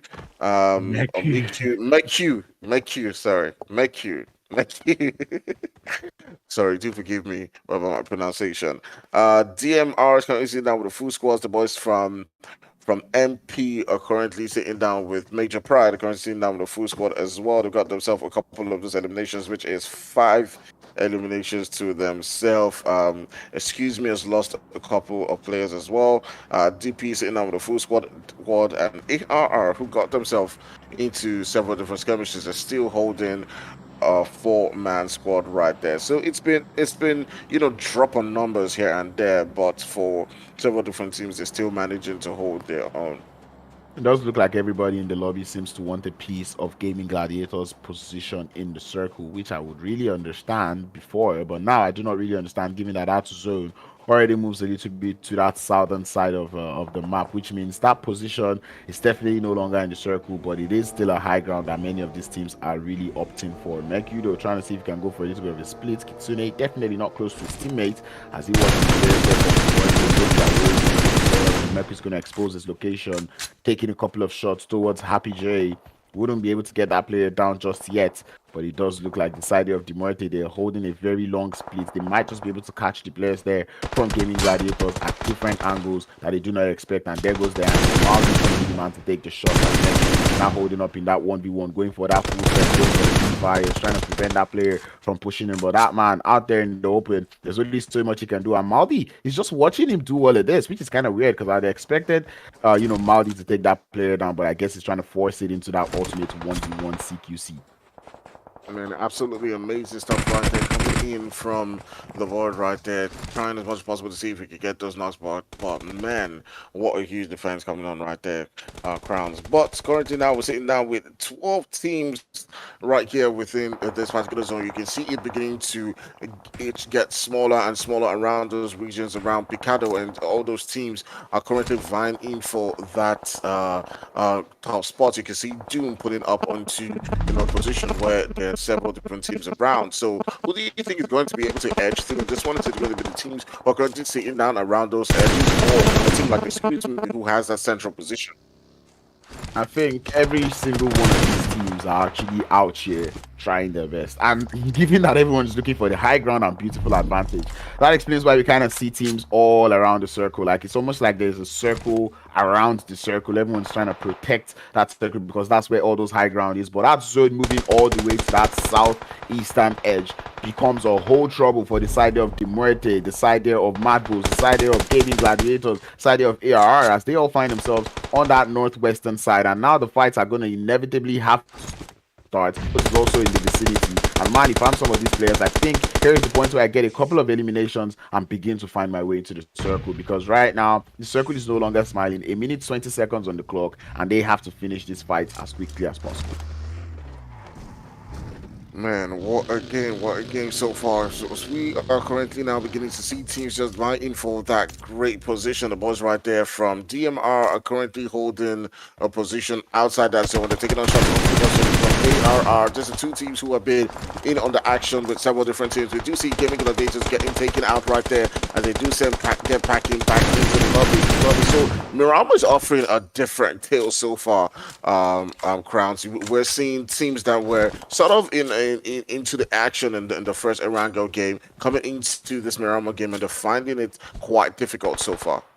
I mean, it's a different momentum that this Miramar game has posed, given that everybody, like I said, everyone is looking for that high ground, which is kind of forcing everyone together. And given the fact that so many people understand, or so many teams understand that when you're in these high ground positions, you want to actually hold on splits. And then you're holding the splits. Another team that wants that position now comes in, right? And then they want to take that spot. Now you're holding a split. You have the man disadvantage, which means you're highly vulnerable to a full squad who's pushing to your position, which is what we've pretty much seen all game long. And I mean, even MUERTE find themselves in that situation as the game lords now trying to isolate one of their players in that 1v2 situation.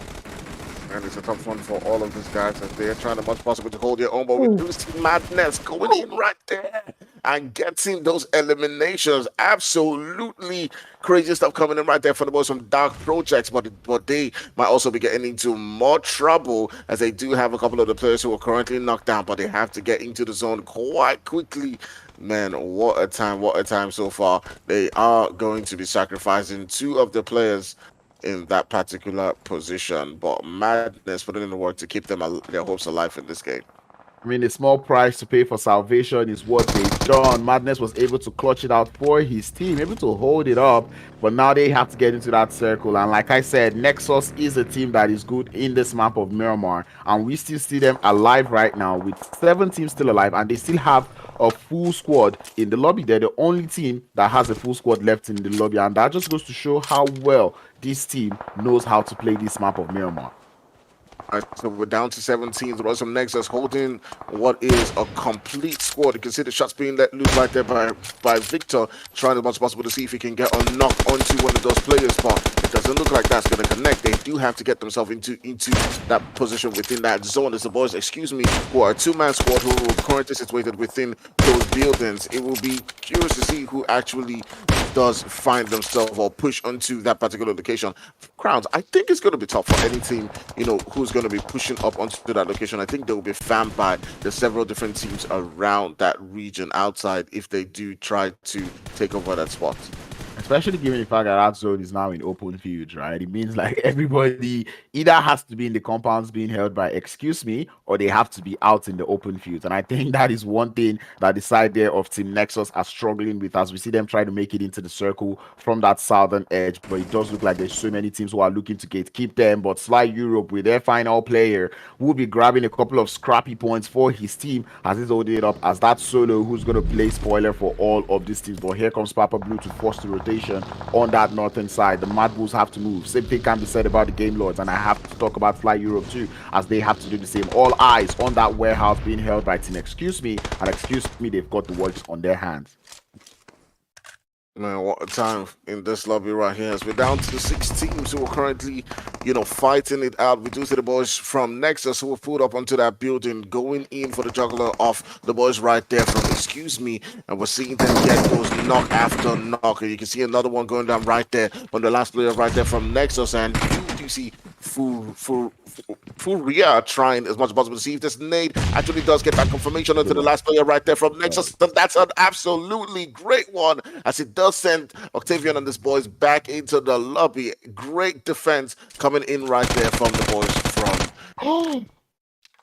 from Excuse Me. Through the smoke would be the knock onto the side here of Game Lords, and Furia looking to hold it up for his teammate as he continues to send the Molotovs for the burn. Not quite able to get it into that building just yet, but man, you can already tell that this man has got the engagement. He's got that push that he needs going into this game, and he continues to send all sorts of grenades towards that location. Not quite able to get any into it, and like I said, all eyes were on this compound. Excuse Me tried so hard to defend it, but if you're going for a defense up against a team like Team Nexus, you're going to need more than enough. Yeah, I do believe that he did grab his team a couple of the points that they do need on that leaderboard right there. Currently sitting down with 8 eliminations to their name. He was doing quite well as he continues to grab them those placement points as well as those extra eliminations. We now see the boys from Sly getting sent back home in that fifth position and those extra eliminations coming through. Well, this is a GG well played. I believe this is going to be a chicken dinner going on to the side there of, excuse me, maybe I'm calling it a little too early, but Furia now finds himself in a 1v2 situation up against the side of Dark Project. We spoke about Dark Project in that first game. They were not allowed to play the game like they were supposed to play, you know, given that they went out early on in the engagements. But now it does look like they will be getting, or they will be on the advantageous side heading into this next game of the day. They're out here in a 2v1 situation up against Furia, who we've seen to have that clutch factor from time to time. But the grenade from Madness, who's been on absolute madness all day long, would be responsible for sending Excuse Me back into the lobby and giving the side there of Dark Project the deserved winner chicken dinner.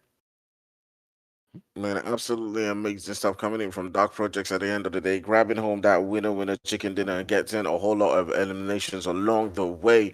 But you just have to love the way the boy right there was playing, as he did grab himself that, you know, second spot. So kudos to the boys from Dark Projects getting the winner chicken dinner. I mean, they put up a great fight.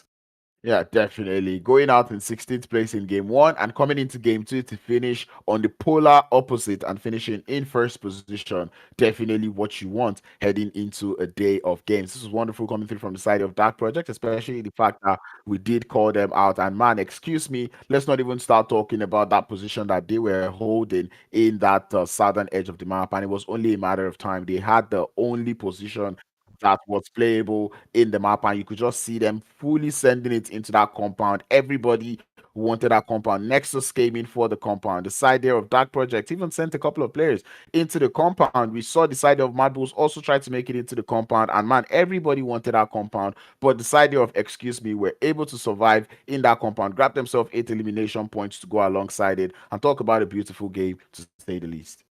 Man, and absolutely amazing stuff going down from all of these teams, as we did see a change when it comes to the teams who were performing quite well as compared to the Erangel game. So we'll see if they continue to live up to that, or with the boys from Erangel, the MADBULLS, the GGs come back in this third game. We'll be taking a quick break and we'll be right back with some more action soon. To all those who say get a real job or make some real friends. This is not for you. This is for the ones who can't hold back. The ones who dream of being groundbreaking. And share every side of who they are. The ones that play their own way, whether it's to an audience of 1 million or even just the one. Hey, Mum! These are real communities with real impact and real potential. We don't just create, we create greatness.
Those who say get a real job or make some real friends.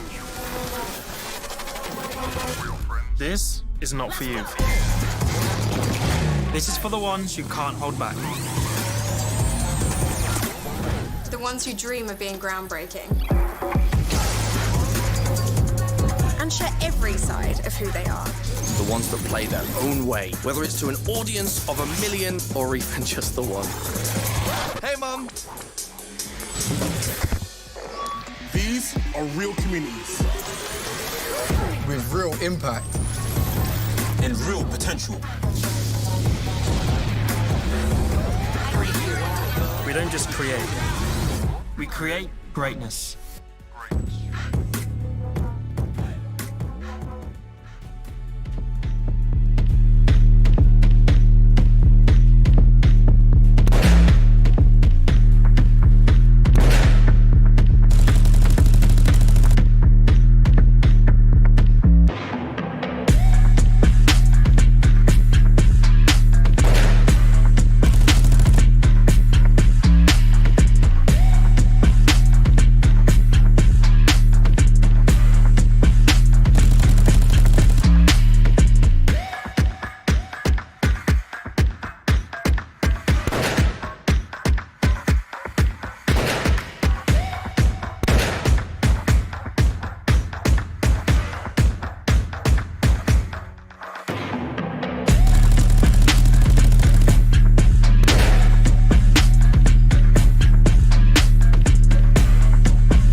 To all those who say get a real job or make some real friends. This is not for you. This is for the ones you can't hold back. The ones who dream of being groundbreaking. And share every side of who they are. The ones that play their own way, whether it's to an audience of 1 million or even just the one. Hey, Mum! These are real communities with real impact and real potential. We don't just create, we create greatness.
To all those who say get a real job or make some real friends.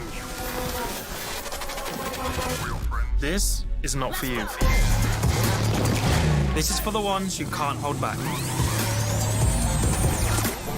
The ones who dream of being groundbreaking. And share every side of who they are. The ones that play their own way, whether it's to an audience of 1 million or even just the one. Hey, Mum! These are real communities with real impact and real potential. We don't just create, we create greatness.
those who say get a real job or make some real friends. This is not for you. This is for the ones who can't hold back. The ones who dream of being groundbreaking.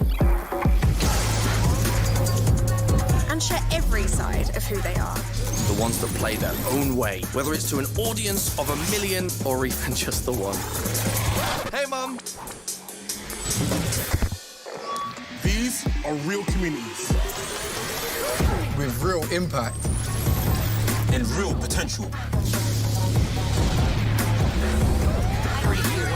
We don't just create. We create greatness.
To all those who say get a real job or make some real friends.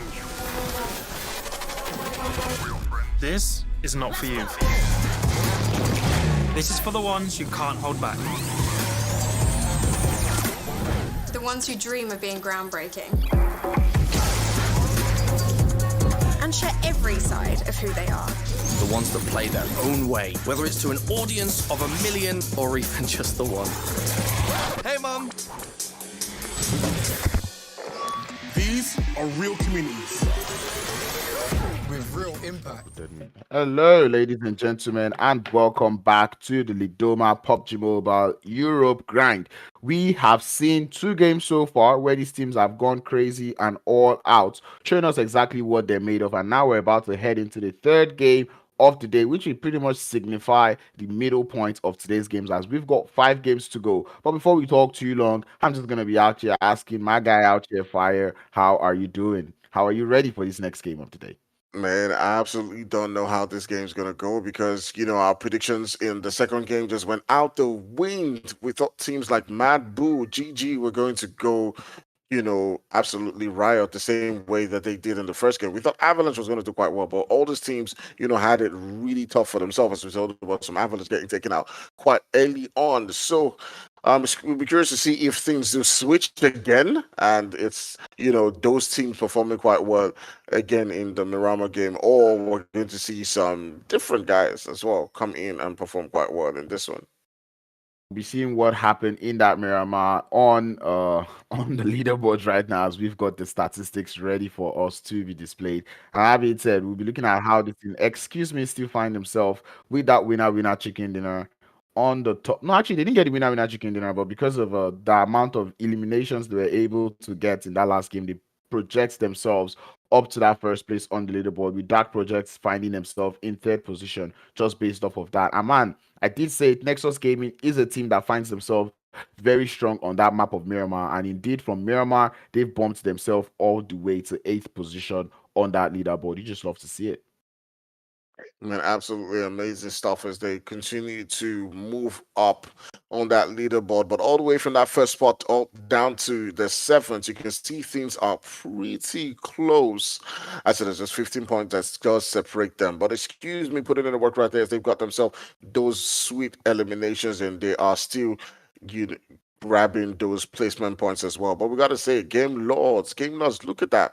Crowns, they're currently sitting down with 15 eliminations as but their placement points are so little. What do you think is their story so far?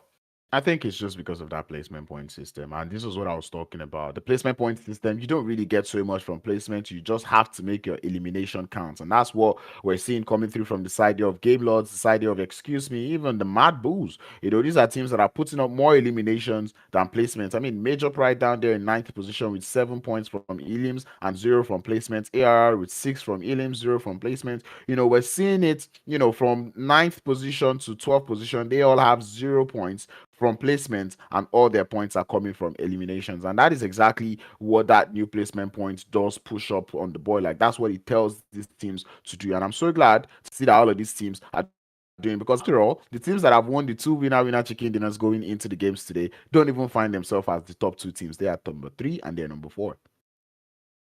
And we'll see what that continues to mean as we now be getting into the third game of the night. It's an Erangel game. And we'll be curious to see who actually does grab home this winner chicken dinner. We'll be getting into the game quite quickly. But Crowns, if you were to give a caster cost to any team who you think is going to be performing in this one, who would that be? My caster curse don't work on this team, so I'm not going to be caster cursing them. I did call out Nexus in that last game because I know what they're capable of doing when it comes to the map of Miramar, and they did not fall short of my expectations. But we're heading back into Erangel. This time we will not be seeing Team Avalanche, we will not be seeing Cave, we will not be seeing KASIK, and we will not be seeing Virtus Pro. But guess who is going to be back? It's going to be Dagestan Esports, KONINA Power, Shockwave, and the Unicorns of Love coming back into the game to show us exactly what they've learned or what they've got to show us, you know, giving that rest, 1 match rest that they were able to get. All right, this zone pretty much like the first one, but this time around going all the way south and all the way from that military base right down to that southeast region around Lipovka. And as well, again, a lot of these teams will be looking to grab their vehicles and move onto those northern regions, as we did see a lot of them were found their bases around there in the first game. So we'll see what they do decide to do in this particular one. We might see some early skirmishes go down between a few of these teams because they might be landing within the same region, as the options are pretty limited right now. Yeah, and we all know like you can't find vehicle spawns all across the map, which means we'll definitely be finding a couple of teams landing together looking for those vehicles to make it into their drop location. But still, we do have some players that we can call pilots. You know, there's some people that could jump all the way and you'd be wondering how they'll make it to their drop locations. And I feel like even as their playing path looks, because that's what I'm going to call it, a couple of these teams will still be able to make advantage, make do with it. As we can see, the MADBULLS are already even flying very close, almost making it towards that school area, and we do know they like to run around the Rosok area of the map. So yeah, it's not the worst, given that we've got a lot of good pilots out here in the lobby, but still not the most comfortable of playing paths. Absolutely, we'll see what that actually does mean. As several different teams are now currently landing really close to each other. As opposed to Mad Knights as well in a very close situation right there with another team. So we'll see if this skirmish just begins to happen as the shots are being let loose. You can see Zerus right there trying the most possible to see if he can get that knock, and Frozen is making his move. He's going in for the juggler of the play right there. And the knock and confirmation does come through. The boys from MADBULLS are continuing with their aggressive gameplay that we did see from them in the first game. Show me the eliminations and I will take it. That is what the side there of MADBULLS are advertising in the lobby right now. They came in here in search of vehicles, but they just found 2 eliminations to work with, and I'm pretty sure that is going to give them a good momentum going into the game. Dagestan 77 finding themselves in a very bad position, you know, already taking that early loss of 2 players. Definitely will not play out well for them. It does look like the MADBULLS might want to sweep things off, but at the same time, I know the MADBULLS, they might be aggressive, but you know, sometimes they look at the situation they find themselves in, grab a couple of more loots before they start to think about how they're going to take it. And now that they know that it's Dagestan 77 that they've taken out of the lobby, they know for sure that once they're done looting up in Rosok, they're heading straight to the school area to see if they can actually take out the rest of the squad coming through from the MADBULLS. Coming through from Dagestan 77.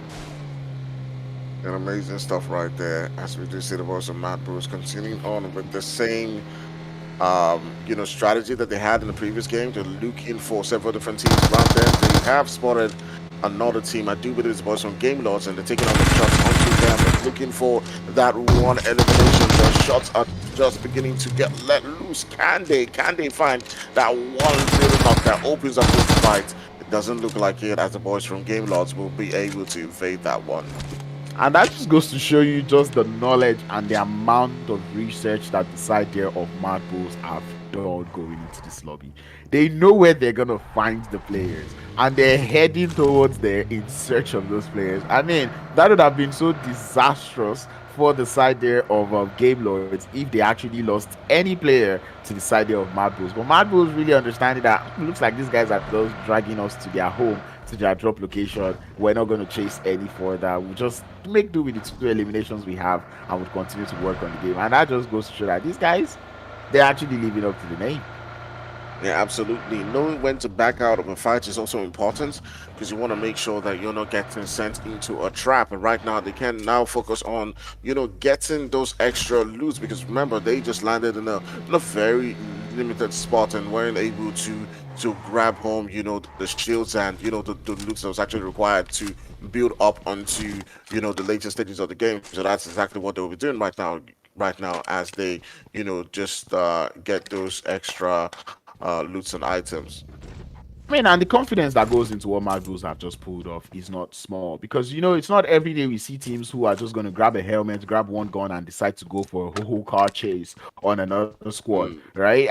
And them going for that one, very confident squad. That just goes to show confidence and synergy. You know how confident you are, and you're so confident in your teammates. You know just how well they play, and that is what the MADBULLS are already doing, grabbing themselves a couple of eliminations up on the board. But anyway, we're going to be shining light on other teams in the lobby as we begin to analyze and see just where every other team have found themselves. I did see the side of Gaming Gladiators go for a 2-2 split landing with 2 players on the military island and 2 players on the regular mainland. What do you think about that?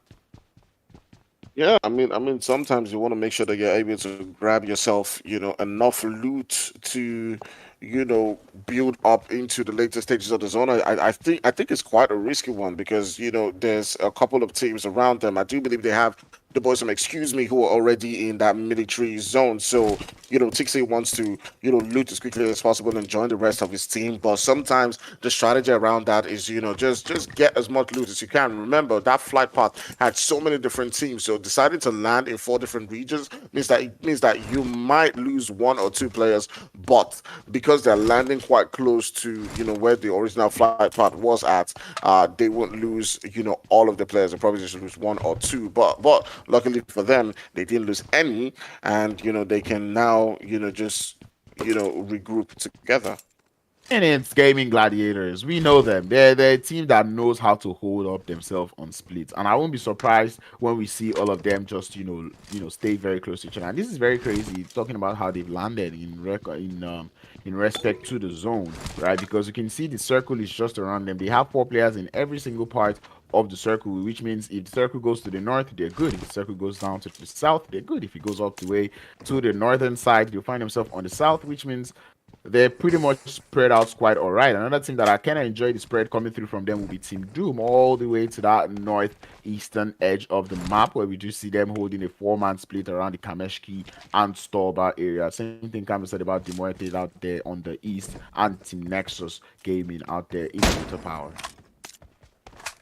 Yeah, we'll see how that one continues to build out right there. Several of these teams have found themselves some spots to call their own. It does look like everyone's pretty much just getting their loot on right now. The zone's pretty much in a southwestern east region. Is still within that center. It could as well still go all the way up north. We've seen that happen many times, Crowns, because it can just go all the way towards that Rosehawk region, or it can move all the way down towards that military side. We'll see how that one continues to play out. The boys of DMR are not too far away from Sly, who are sitting around that mansion position. Still, the boys from Game Lords are occupying that regions around Yasnaya. The boys from Doom coming all the way from that Kameshki and Starboard region. We'll see how that one continues to build up for them. But it's a zone where everybody feels, where I feel like all these teams are just preparing for that one moment where they begin to go absolutely crazy on each other. Yeah, and I think one thing I really enjoy is the fact that that project decided to go for that southern landing towards that Primus and Quarry area, right? We did see them land with Game Lords out there in Yasnaya in the first game, which did not quite end well for them. And I like the fact that they've understood that, you know what, we probably do not want to go to Game Lords' place. Not like we cannot fight them, but we don't want to fight them because, I mean, first time it didn't play out well, what are the odds is going to play out well going into the next game of the day? Because it does strike me that that project is probably that team that wants to share Yasnaya. But the Game Lords, like I said in the first game, they do not want to share. They want the whole thing to themselves. And I just like the fact that that project are able to get that memo, change up that landing location, go all the way to that quarry area, and which would actually play well. I mean, we've seen just how well they can play if they are allowed to loot up and get comfortable. Yeah, sometimes the memo is, you know, just try as much as possible to get yourself quite enough loot to begin on the fight. And, you know, that's exactly what the boys from that project have done, giving themselves, you know, some chances in, you know, several different skirmishes that they will come up with if they do find themselves the space to gather that loot as much as they can early on in the game. But we're now seeing several different teams now begin to converge as we're moving on to what I believe is that second stage of the zone. We're seeing the boys from MP, you know, get quite close to several different teams as they are beginning to make their rotations. We're also seeing the boys from DMR and Sly as well get pretty close to each other. We might be seeing something going down between the two of them as things are beginning to get really tough on this particular map. We'll see how it continues to build. We've still got about 16 teams right here within the game. A couple of teams have gotten little eliminations here and there, but no team has currently been taken out. I think one thing that goes to show for at least the games we've had so far is that the zones are complementing the the playing path, right? In the first Erangel game, we did see that northern zone, northern playing path, and then we saw that zone go up towards that northwestern side, which we had all teams actually finding themselves, or most of the teams finding themselves in that first play zone. Same thing has happened out here in the second game where we actually saw, you know, that playing path go up all the way on the south. And that zone is more towards that southwestern side of the circle, which means like all of these teams find themselves in here, and it's only a matter of time before they start running into rotational clusters. I mean, we already have Major Pride looking to get some things started. Same thing can be said about ARR Esports. So it's only a matter of time before all of these teams start to get up close and personal. Yeah, we'll see how that one actually does build up. And several of these guys are currently just looking for a spot to call their own. The boys right there from Unicorns of Love set it on shots onto several different teams. I do believe it's the boys from Major Pride that are currently within their reach. As Ruda and his boys are currently within the reach of Beast, and you can see they're sending on shots onto No Me, who's currently in that track right there, who hops into his vehicle and just decides to move away from that particular position. I do believe Beast is caught up onto his teammates. Are they going to be pushing up onto that location? We'll see what they do decide. There's also the boys from Sly who were lurking around the same region, so they got to be careful on, you know, who they're pushing up to. It does look like they're going to be pushing up onto one of the players right there from MP, and this is where things are now beginning to get dangerous. I do believe he's hopped into his vehicle and deciding to just leave that position. They're pretty much in a cat and mouse situation right now, as you know, the boys from Unicorns of Love are looking for the action, but you know, there was a Major Pride. They're just like, nope, not now, not today, and they just get out of that one. Yeah, definitely a good play coming through from Major Pride, knowing that, you know what, this is not the best of positions to take a 4v4 fight. We're very split up. There is not even good terrain, you know, to play with, and they're just deciding to prioritize on better positions in that circle, which is kind of nice. I really like they're able to play it all right, run over to take down Fache from KONINA Power as MADBULLS now continue to see red. You know, they want such eliminations as they might just continue on that car chase up onto the rest of the squad there from KONINA Power. We'll see how it continues to build up right there with the boys of KONINA Power losing one of their players right in this particular one, but it does look like on the kill feed the boys from Unicorns of Love and MP Major Pride have finally gotten into a skirmish of their own, as we do see two players getting knocked down right there from Major Pride and Crowns. It does look like the boys from Major Pride were actually pretty much just baiting them, you know, waiting for the exact position and the exact time to take on that fight. And you can see right now the boys from you know, Major Power have gotten the eliminations, 4 eliminations to themselves, as they do take out the boys from Unicorns of Love. Do you think this is one of those, you know, push gone wrong, or did the Unicorns of Love make the right move and just came up against us? We'll talk about that in a minute, as we do have the side there of KONINA Power going straight against the side there of the MADBULLS. Already 2 knocks found from the side there of the MADBULLS, and the same thing can be said about KONINA Power, as they're able to initiate a trade. Frozen very low on HP. Same thing can be said about Agorison, as it does look to be holding on his end for Flyke, though being spotted in that building. The push might be coming through some isolating play from the side there of KONINA Power.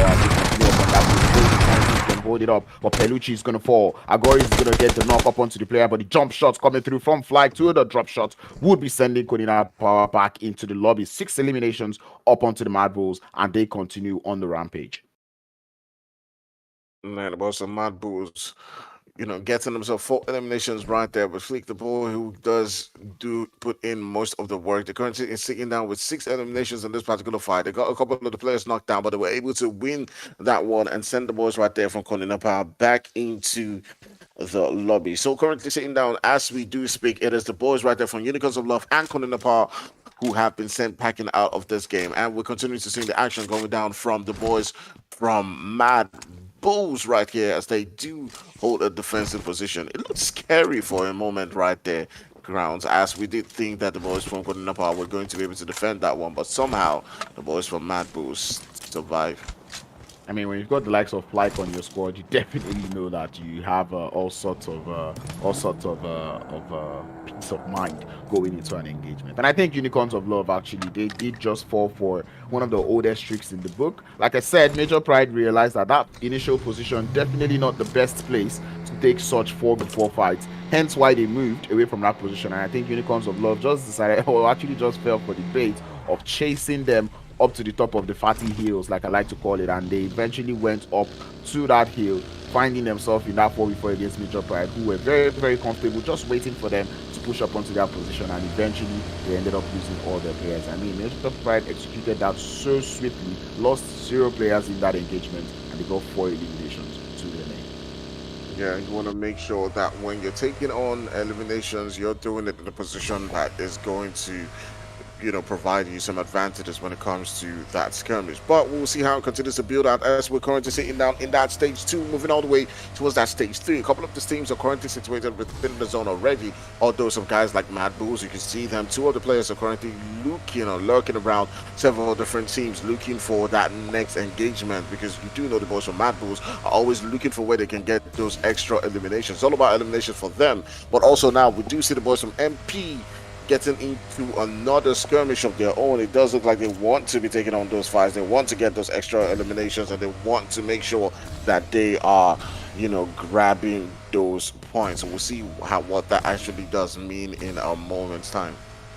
Yeah, definitely. MADBULLS still looking for their rotations, and this is something that we're seeing coming through from them. A lot of scouting that the side of MADBULLS are doing going into this game. You see them go for scouting, trying to see if they can gather as much information, and the instant they get that information, they begin to work on that information, and that is something that I really enjoy seeing from them so far. I'm enjoying how they're playing. They do look to be heading close to Potato Hill, where we do have the side there of Team Nexus taking a little bit of an engagement, but it does look like Nexus pulling away from that situation, not going to be finding any trouble at the moment.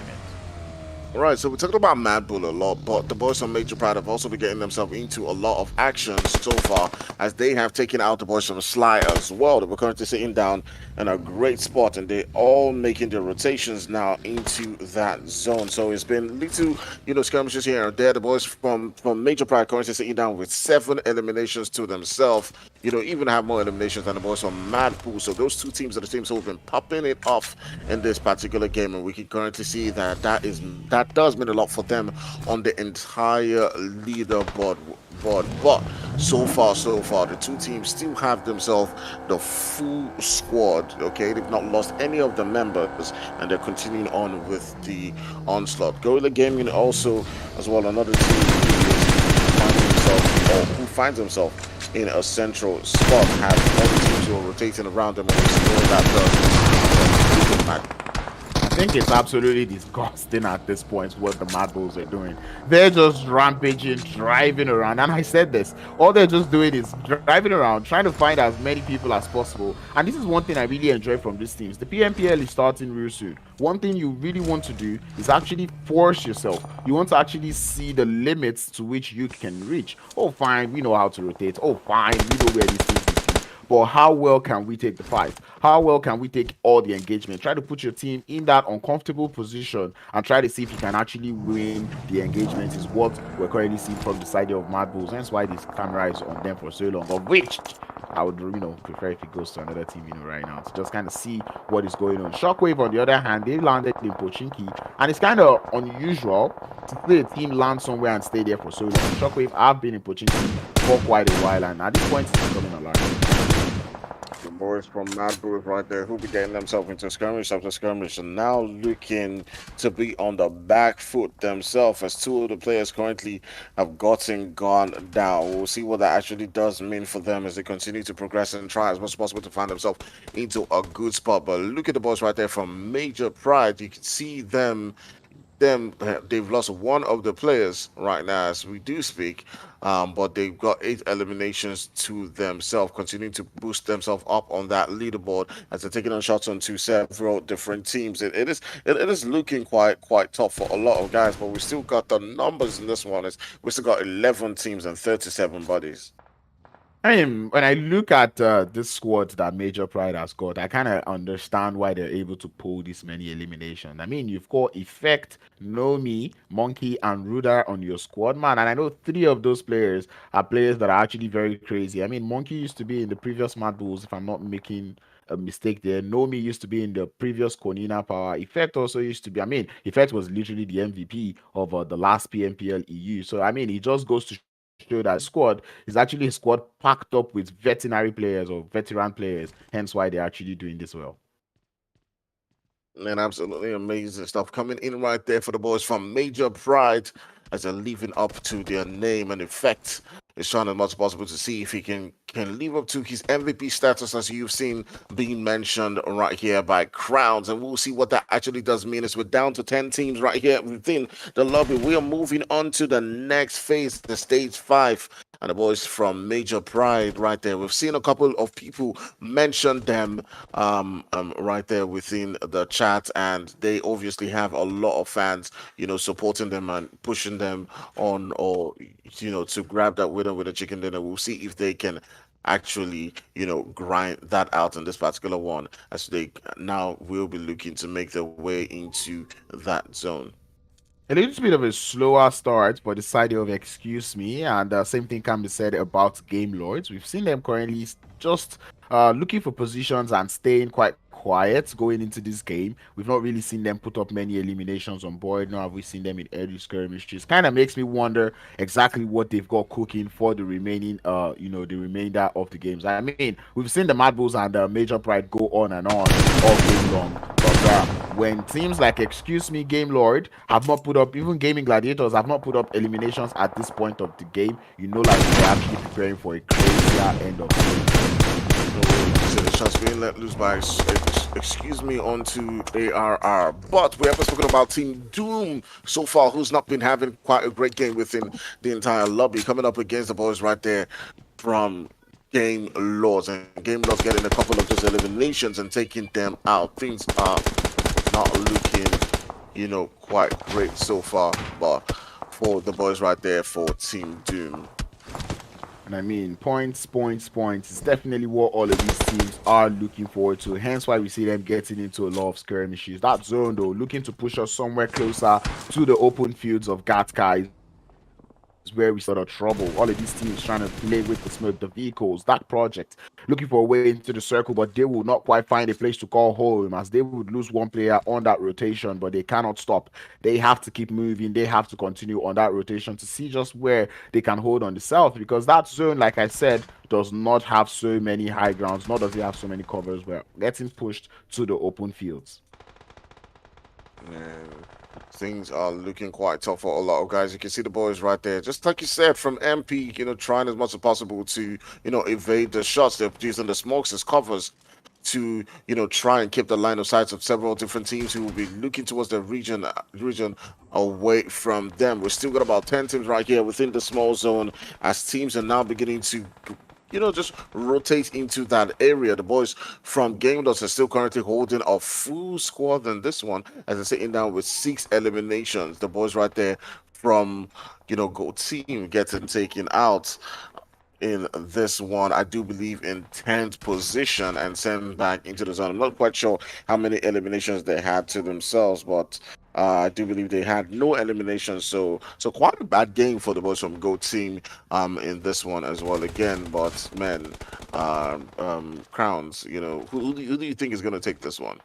No, I'm not even going to start throwing in my guesses just yet. I mean, that's looking very, very, crazy, because all of these teams need to start finding better positioning in that circle. But there is not really a good position in the circle, given that half of the play is open fields. And the side of Major Pride already feeling the effects of that as they're getting pushed by the side there. See what I did there? But anyway, already feeling the effect as they're getting pushed by the side there of Dark Projects. They would lose effect as effect also falls, with Ruda being the last player left for the squad, and the side there of Dark Project will waste no further time as trying to look for that final player from Major Pride.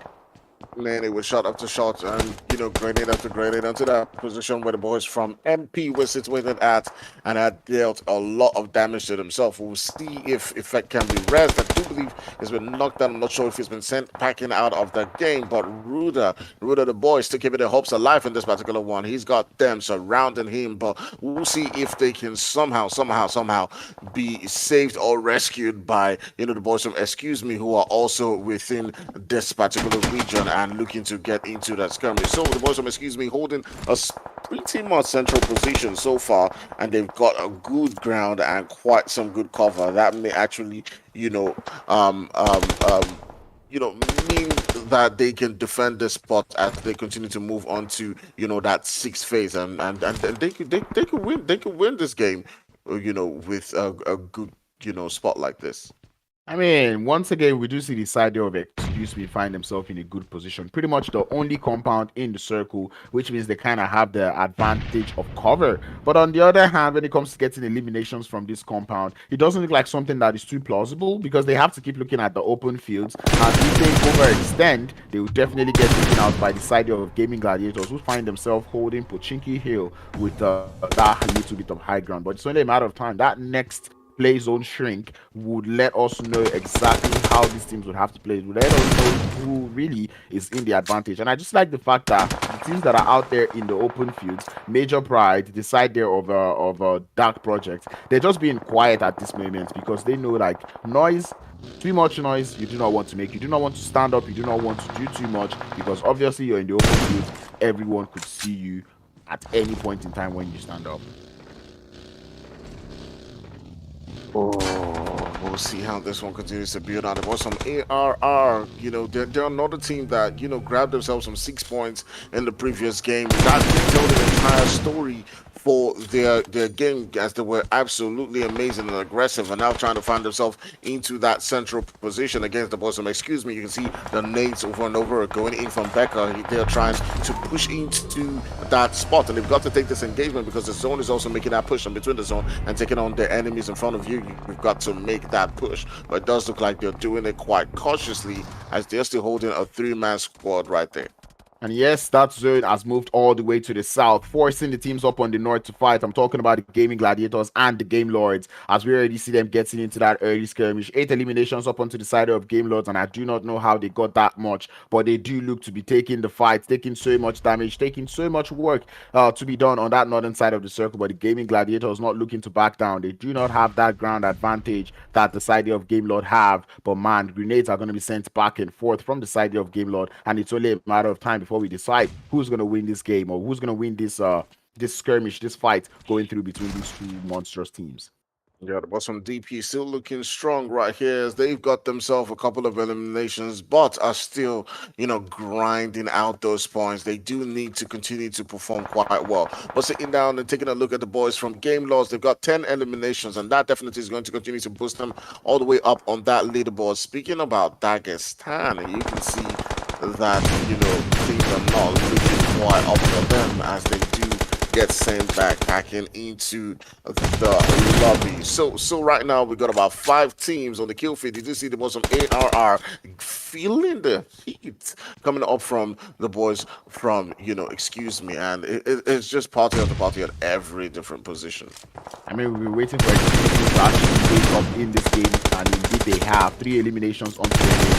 No longer in the circle. Wonderful tracing coming through from Furia as he's able to approach the player from the buggy, and now they have to find their way into the circle because, as I said, that circle is forcing pretty much everybody into the open fields. And this idea of excuse me, well, it's gonna have to use their vehicle as cover as they continue to head straight into the circle. Final 3 teams left. Excuse me, still have a full squad up, 5 eliminations to their name, but you cannot count out this idea of that project winning that last chicken dinner. You can tell that they still have a whole lot to offer in this game.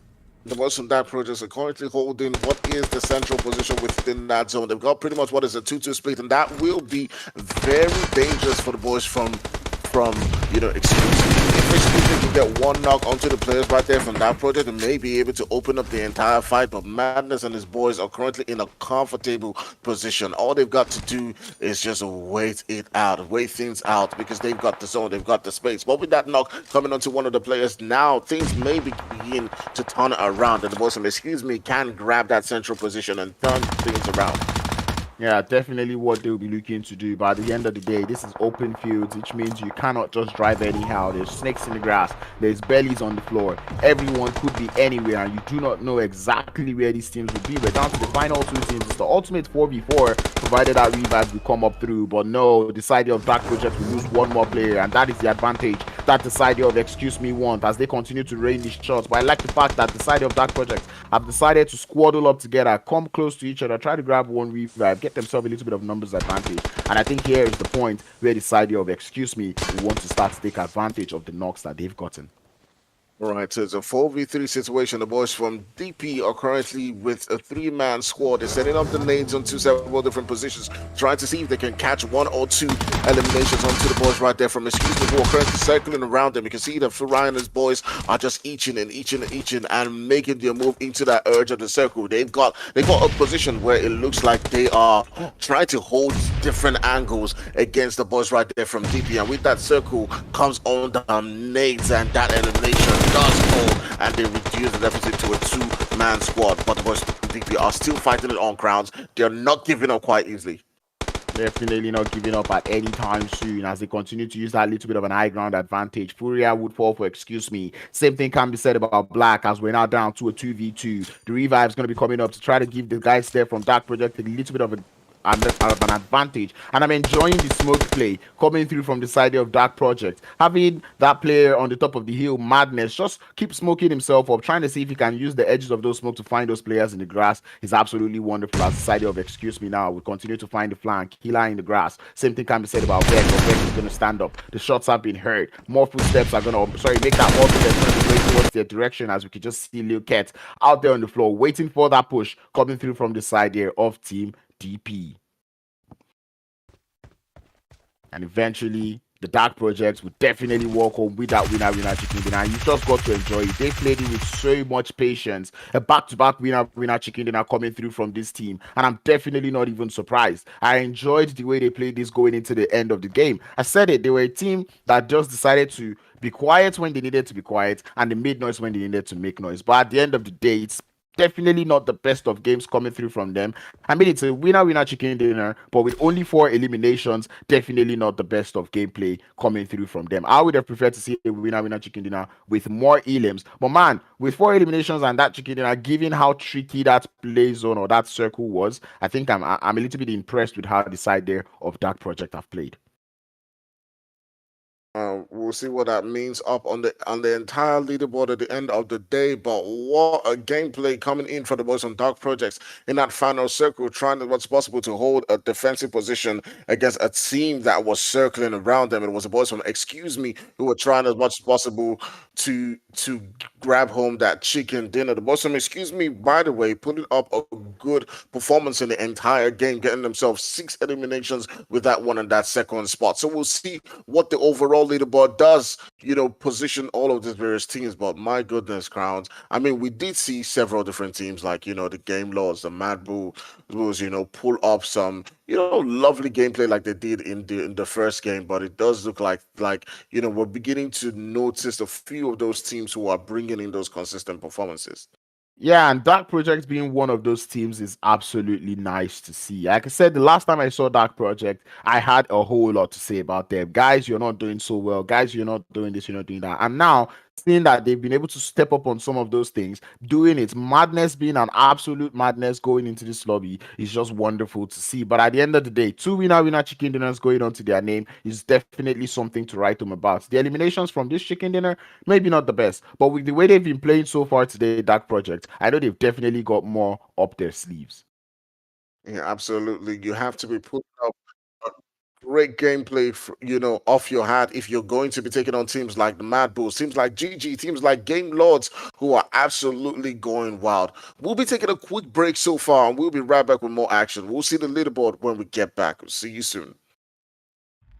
To all those who say get a real job or make some real friends. This is not for you. This is for the ones you can't hold back. The ones who dream of being groundbreaking. And share every side of who they are. The ones that play their own way, whether it's to an audience of 1 million or even just the one. Hey, Mum! These are real communities with real impact and real potential. We don't just create, we create greatness.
To all those who say get a real job or make some real friends.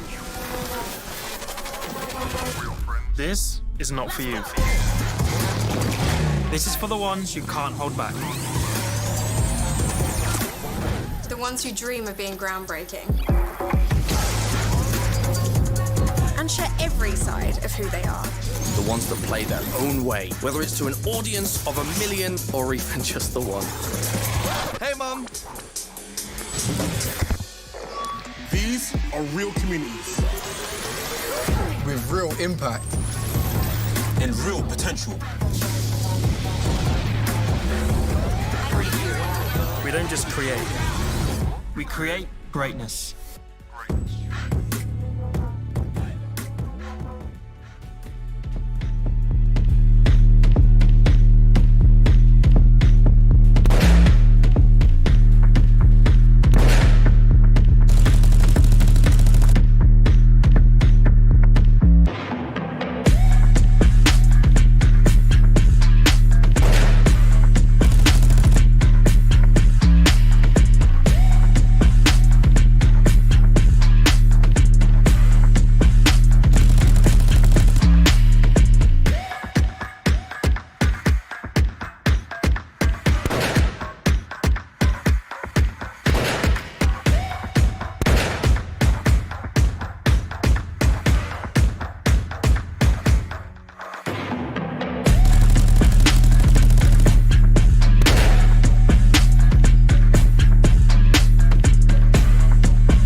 who say get a real job or make some real friends.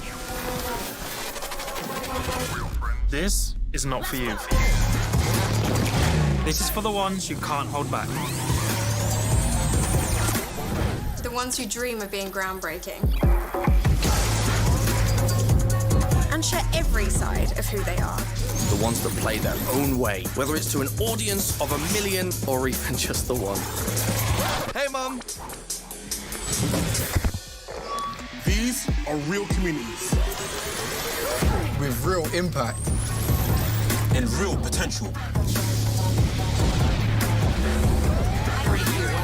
We don't just create, we create greatness.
To all those who say get a real job or make some real friends. This is not for you. This is for the ones who can't hold back. The ones who dream of being groundbreaking. And share every side of who they are. The ones that play their own way, whether it's to an audience of 1 million or even just the one. Hey, Mum! These are real communities with real impact and real potential. We don't just create, we create greatness.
To all those who say get a real job or make some real friends. This is not for you. This is for the ones who can't hold back. The ones who dream of being groundbreaking. And share every side of who they are. The ones that play their own way, whether it's to an audience of 1 million or even just the one. Hey, Mum! These are real communities with real impact and real potential. We don't just create, we create greatness.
get a real job.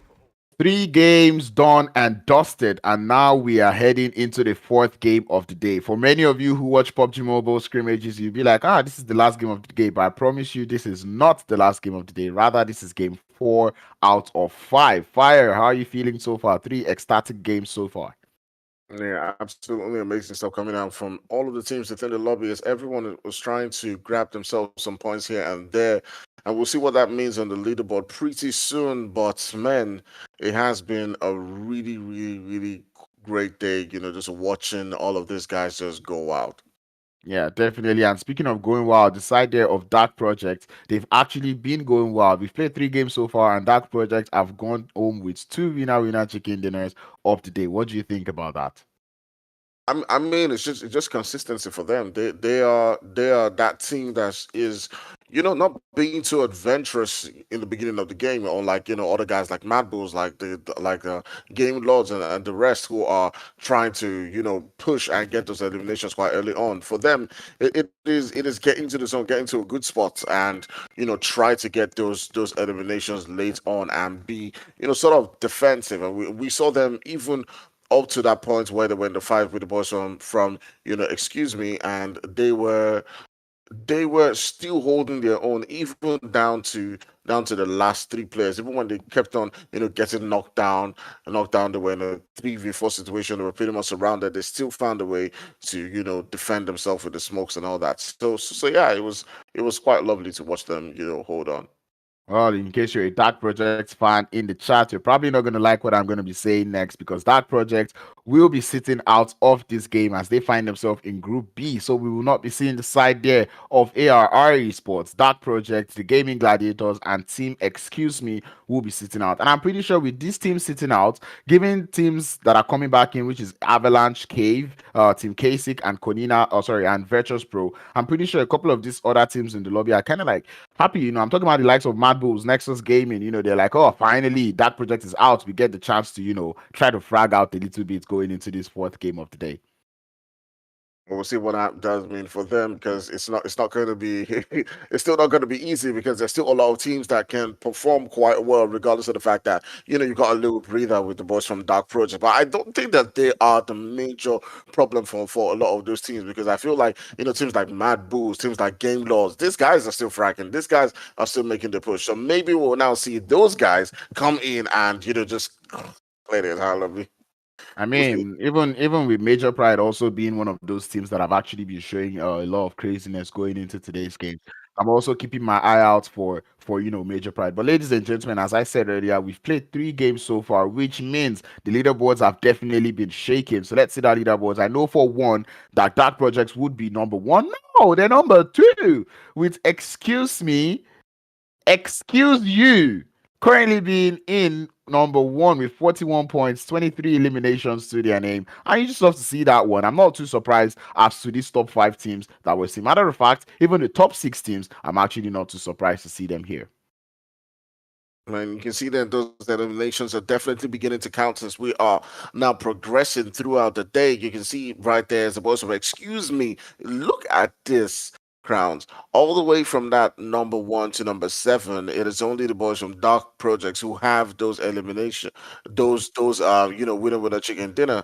Avalanche with that one winner chicken dinner find themselves in that 8th spot because they couldn't produce the same amount of performances in the other games. So we'll see if that does change in this game in Miramar that we're about to get into. But Game Lords, MADBULL, who don't have a lot of placement points, coming in with those eliminations, and that's definitely counting for them. I mean, I'm looking at Game Lords, 25 eliminations in 3 games. That is an average of over 8 eliminations per game. That is actually crazy coming through from one team in this lobby. And going into this next game of the day, being the last game that they're going to be playing for tonight, it just goes to show like these guys are ready to frag out going into this game. But look at this, 3rd place up to even 7th position. Their placement points are so little, but they've got so much eliminations being put up on board. Man, absolutely amazing stuff coming in from the guys who are pushing on. Even Major Pride is one of those teams who has been getting those eliminations, not so much placement points. So it does look like a couple of those teams sitting down all the way from that third towards that seventh spot are those teams who have just been trying as much as possible to get in on the action. We're seeing that coming in from, even the boys from Gladiators, even Sly Europe as well, just pushing in for those eliminations, keep on, grinding things out. Maybe, just maybe, this game that we're getting into is that game where they can now finally find themselves in that top three position and continue to get those placement points that they do need to boost themselves all the way into that number one or number two spot. I do believe that that is the thing that might just turn things around. Yeah, definitely. And even seeing that many of the teams that are out there on that top position of the leaderboard happen to be playing their final game of the day. I'm talking about the Game Lords, I'm talking about MADBULLS, I'm talking about Sly. These are teams that are actually playing their final game of the day, and just goes to show that this final game they definitely want to make it worth their while. But anyway, as we lose Group B, back to sitting down, we're going to be having Group C, I believe. Yeah, Group C coming back into the lobby. We're talking about Avalanche, Cave, side of Team KASIK, and Virtus Pro are coming back into the lobby. And this is a Miramar playing path that is maybe not too bad as we begin to see all of these teams jump out in search for vehicles and a drop location. Yeah, looking at this playing path, it does still offer a lot of these teams, the opportunity to get within their regions. But teams that want to head towards, positions around Junkyard, Cruz de Ville, we might have a tough time right there. So we are now beginning to see several different teams landing quite close to each other. The boys from Major Pride getting into a skirmish as well. I do believe with the boys from Cave, and we're now seeing, those eliminations beginning to come through as one of the players from Cave has currently been gone down. So things, even while teams are still, trying to find their landing spots, we're already beginning to see, little skirmishes between, teams here. And I think that's what happens when you go for those early, when you jump off the plane early on, in the game. You kind of find yourself in those early engagements. What I'm looking forward to seeing is if that Minas Generalis area of the map would have that same hot drop that we did see coming through in that, first Miramar game of the day. As we all know, this is the second Miramar game of the day, and we're beginning to see all of these teams play. I'm not going to lie, going into this Miramar game, I did already say that there's a couple of teams that we know to be very strong in this map of Miramar, and NEXUS GAMING happens to be one of them, as you can already see them wreaking havoc onto the side there of the Unicorns of Love, with Noshi being the first man down. Oh, Noshi trying as much as possible to, Zero trying to get Noshi back up. But look at that. Absolutely amazing stuff right there coming in for the boss from NEXUS GAMING. As it does get another knock, and this might just spell the end for the boys right there from Unicorns of Love, as they're down to just Beast, who's trying as much as possible to keep himself alive in this game with a pistol, and that might not be enough to keep his hope alive in this particular game. As the boys from NEXUS are pulling up right there, looking for that last player, and oof, like you said, oh no, indeed, as they do, get sent packing back into the lobby. Unicorns of Love,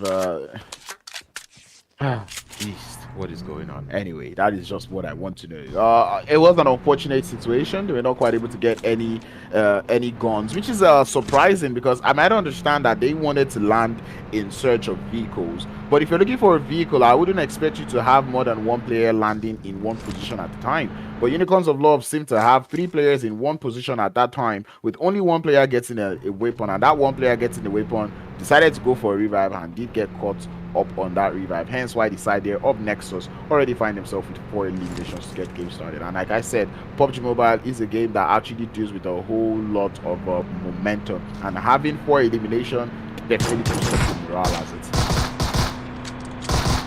Absolutely. They can take that one through and continue to find themselves, into great spots in that, circle, and build up on top of that with the confidence and take on several different teams. So we'll see what that means for them as we're down to 15 teams right here within that lobby. You can see that zone moving all the way towards that southwestern region, and several different teams are currently situated quite good and deep within that particular zone. But we'll see what that continues to mean as we do see the boys from Shockwave, the boys from Game Lord, as well as MADBULLS, Avalanche, all sitting outside that zone. And Avalanche, they put up one great performance But what do you think it has been for them?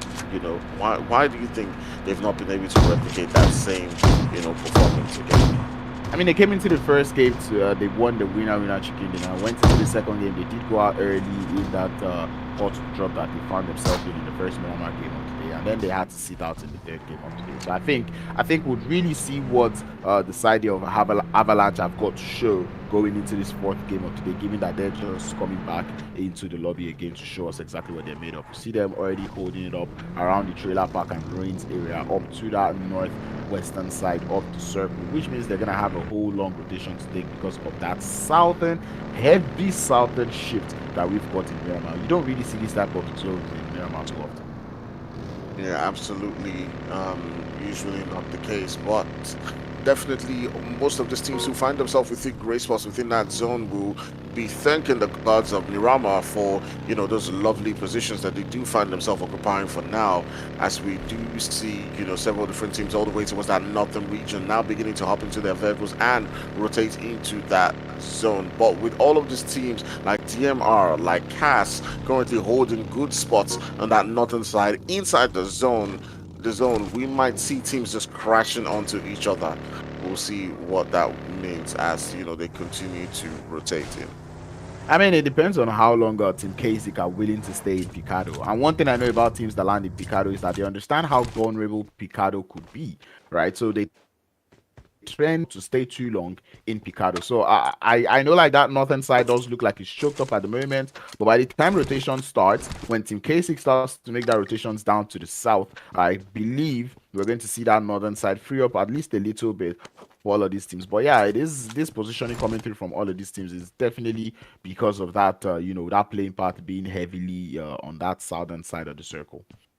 All right, so we're moving on to the stage 2 pretty soon, as we're currently sitting down with 15 teams right here. All of them are beginning to make their way through. So let's take a look at some of the teams that have lost a couple of players. The boys from Cave are currently sitting down with a 2-man squad, as well as the boys from VP. And I also believe the boys from Doom have lost 1 player. And then the team that's been taken out so far, it is Unicorns of Love, as we saw early on with that action coming through. Yeah, definitely losing a couple of players and squads early on in the game. And you know, when we talk about people losing squads early on in the game, we talk about a couple of people getting eliminations early on. I'm not gonna lie, I'm not surprised to see that Nexus and even Major Pride are 2 teams that have actually gotten eliminations to get themselves started in this early phases of the game.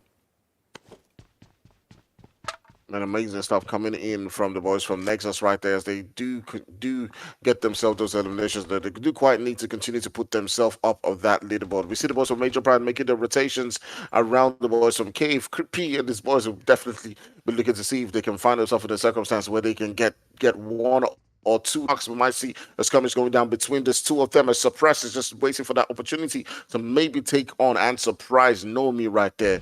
Has he heard of his location? You can see the nades beginning to fly through. It does look like it spots him, takes him down, drops Suppress down to the ground, and now the effect on his boys are now looking for that elimination, and it does come through with Cave, who was just a 2-man squad right there. Now down to the last guy, Creepy.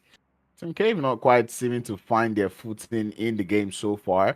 Right now, finding themselves being caught out on the Church of Chumasera, definitely not very nice, especially against the likes there of Major Pride. One thing I don't understand is why Creepy is still here. I've expected him to leave the vicinity, because I mean, you've already lost 3 players. What are you doing? And this is pretty much the same mistake that the side of Team Cave made in the first Miramar game of the day. In that first Miramar game of the day, we saw them landing with Sly Europe out there in Minas Generales, of which they started to lose players. And when they were down to the last player, instead of him to leave the engagement, he kept on waiting and stalling, which is the same thing now that they're doing up against Major Pride. And you can already see the players there from Major Pride looking for that last player, but Creepy is good for 1. He is good for 2, as he's able to down 2 players there for the side there of Major Pride. But that off angle coming through from Nobi on the top of the church is absolutely dangerous for the man there, Creepy, for KV Sports. And what looked like a fight that he was losing, it just looks like he might be having the advantage.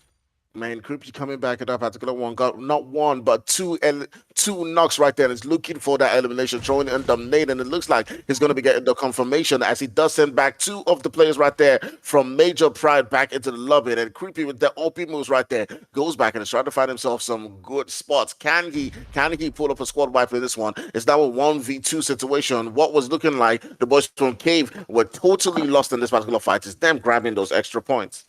Yeah, and it becomes very scary to push this man as a two-man squad again because, man, he's been absolutely creepy. You already see him falling back a little bit. The side of Major Pride already realizing that that's what he's doing. And I like the fact that Creepy is just staying away from that rock, knowing that, you know what, these guys have got grenades and they'll start to send grenades towards that location. But now is the time for him to stand up. That laying down in this type of terrain definitely doesn't play out too well as we see the rest of Major Pride looking for that player grenading, sending all sorts of barrages of grenade towards this location, and Creepy just trying to fall back, trying to let his ears do most of the work as he's not making too much of a noise. The side of Major Pride trying to push together as Noemi gets into the buggy, tries to see if he can gather a little bit of information, but Creepy is going to fall for the bait, falls back a little bit. Effect is going to realize that one. They've got him boxed up, Noemi from behind, and the other side is going to be Effect, and that's going to be a GG. Well played coming through from Major Pride.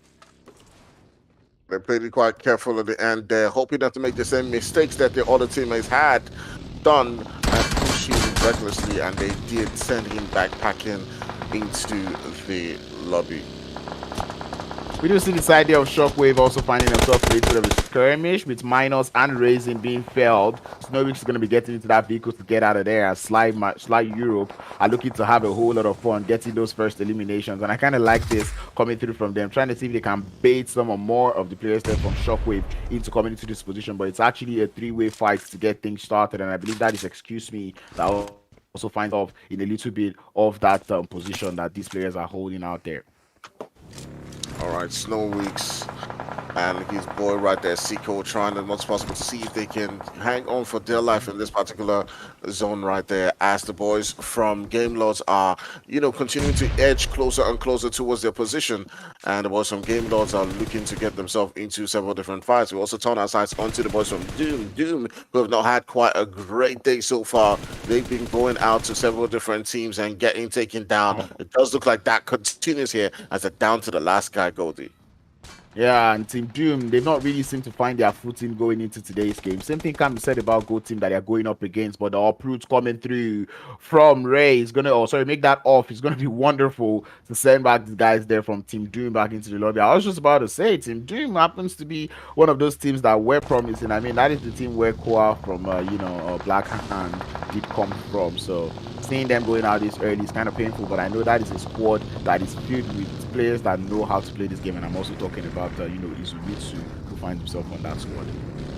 We'll see if they can, pull a rabbit out of the hat in the last game that we were playing in Erangel, as they've not been able to quite show what they're capable of in this particular game so far. But regardless of what's happening so far, we're now also seeing the boys from Sly getting into a better position to try as much as possible to get the rotations on. They've got a full squad so far, and they've also gotten 3 eliminations. That's a whole lot, as we still have about 40 bodies in this particular game. 13 teams so far, and it's still looking quite promising for them. Burning buggies, maybe not the best of choices to rotate. I mean, the buggy when it's not burning is dangerous enough. Talk less of when you're not trying to rotate into the circle with a burning buggy. But anyway, I think Tenchik has got other plans, and we'll see just how well he's good with driving that buggy. But high ground locations on the brown sides of Miramar, which is where that zone does push to, is where we start to see all of this engagement happening, as Avalanche already looking to increase their elimination count. One knock already going up onto MUERTE, who we've not really seen today, and it does look like they're looking to be strong on that position out there on the center of the circle. All right, so Avalanche now beginning to get into the mix right there. Avalanche, who, got a winner chicken dinner in, one of the games today, now beginning to take out the boys right there from DMR, as they are looking to continue to grab those points to boost them up on that entire leaderboard. We'll keep an eye on that fight and see how that one continues to progress. All these teams are now beginning to make their rotations towards that zone. They're shifting towards that southwestern region. We do see the boys from Sly who are continuously trying to find a spot to call their own. The boys from DMR have lost one of the players right here in this fight, coming up against the boys from Avalanche, and everyone is trying the most possible to rotate quite well. There's also the boys from MADBULLS who are also another aggressive team around the same region. So we'll see how it continues to build up for them. So Lika, just moving a little too close to the side of the MUERTE, they're able to gather that information, I believe, and they know exactly what is going on. And here comes the whole push. G-Scream trying to see if he can head out of there, but the MADBULLS are on a rampage with the monster truck. Would be finding him, taking him down, and back into the lobby as the MUERTE now get rendered to just the last two players. And trust me, if I am the MUERTE and I'm seeing that my players are getting eliminated by the MADBULLS, I'm definitely doing the same thing that they're doing, getting into my buggy and heading far away from the fight as quickly as possible. Oh, so but coming into the mix right there, we do have the boys from Gold who are also, you know, getting into this particular region around this fight. So you can see them. They've gotten one of the knocks onto the boys from Avalanche, but it also turning the sights onto, you know, DMR, who's also on ground. They get the knock, send him back down. It's just left a Milky Way for the boys from DMR to hold on to their life in this particular game. You can see him just turning onto the FPP, trying the most possible to, you know, just get into a position right there and keep their hopes alive in this game. Pretty much, you know. My goodness, how did he survive that? You know, that's what we call control alternate JP. You know, it's not just all about knowing how to shoot the guns, but it's also about knowing how to use your legs and maybe even the wheels. That is what the side of MADBULLS are doing as they do pull up to the rest of this fight. They have heard the noise and they want a piece of that action as they begin to find the players there from Team Avalanche. One player would get dropped and the rest of the MADBULLS now want to continue on the fight. They've lost Zerich, but they're not playing like they're a three-man squad. They're playing like a full squad right now as they just continue to rampage all around. And I think this is probably a confidence boost coming from the fact that they're driving a monster truck. Yeah, this monster truck, you know, yeah, I think it just does offer some advantage when it comes to climbing up on those hills. You can see the boys of MADBULLS, you know, continuing what they're known for throughout today's game, you know, getting another elimination right there as they're just farming out the kills everywhere that they can within that environment and turning the sights onto the last player, onto the other players right there from Avalanche. They're lurking around and looking for who's going to be the next scapegoat that they're going to take down. What a game coming in from the boys of MADBULLS. They make this entire game, you know, just super interesting because they're never relenting, they're never holding back. Even when they're down to the last guy, they're looking and itching for that kill. Run over.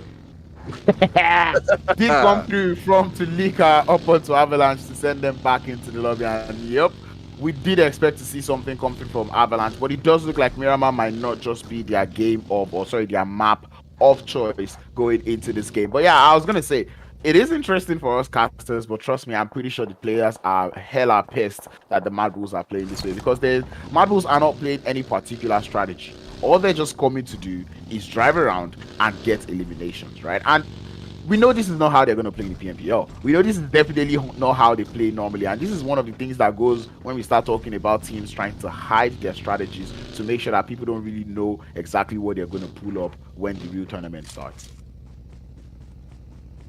Yeah, I think definitely what it does for them, whether they play like this in a real tournament or they play a bit more conservative, is that they know that they do have the firepower to take on any one of these teams. Because if you're grinding like this now, it does mean you're definitely sharpening those knives to you know, put up the same amount of performances when you do come into those fights. And definitely now you can see them turning the sights onto the boys right there from Major Pride, and that nade is beginning to let loose by Tulika onto that position where Effect is, and that may be it's a good some one. damage, and you can see him dropping it down and now turn the sights onto Nomi.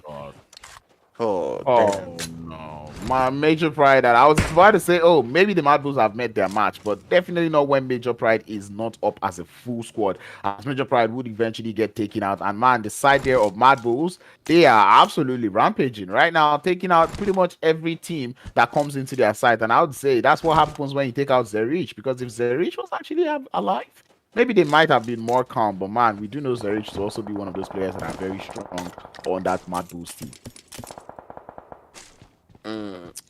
All right. We'll see how that one continues to build up for this guys right here. as things are, looking quite great for the boys from MADBULLS. If they gotten a couple of eliminations here and there, and they continue to build up on this entire leaderboard, their goal, their strategy is to continue to grab themselves, those elimination points. But for me, somehow, I just wish I could just talk to them and just tell them, hey, you know what, just calm down, just calm down.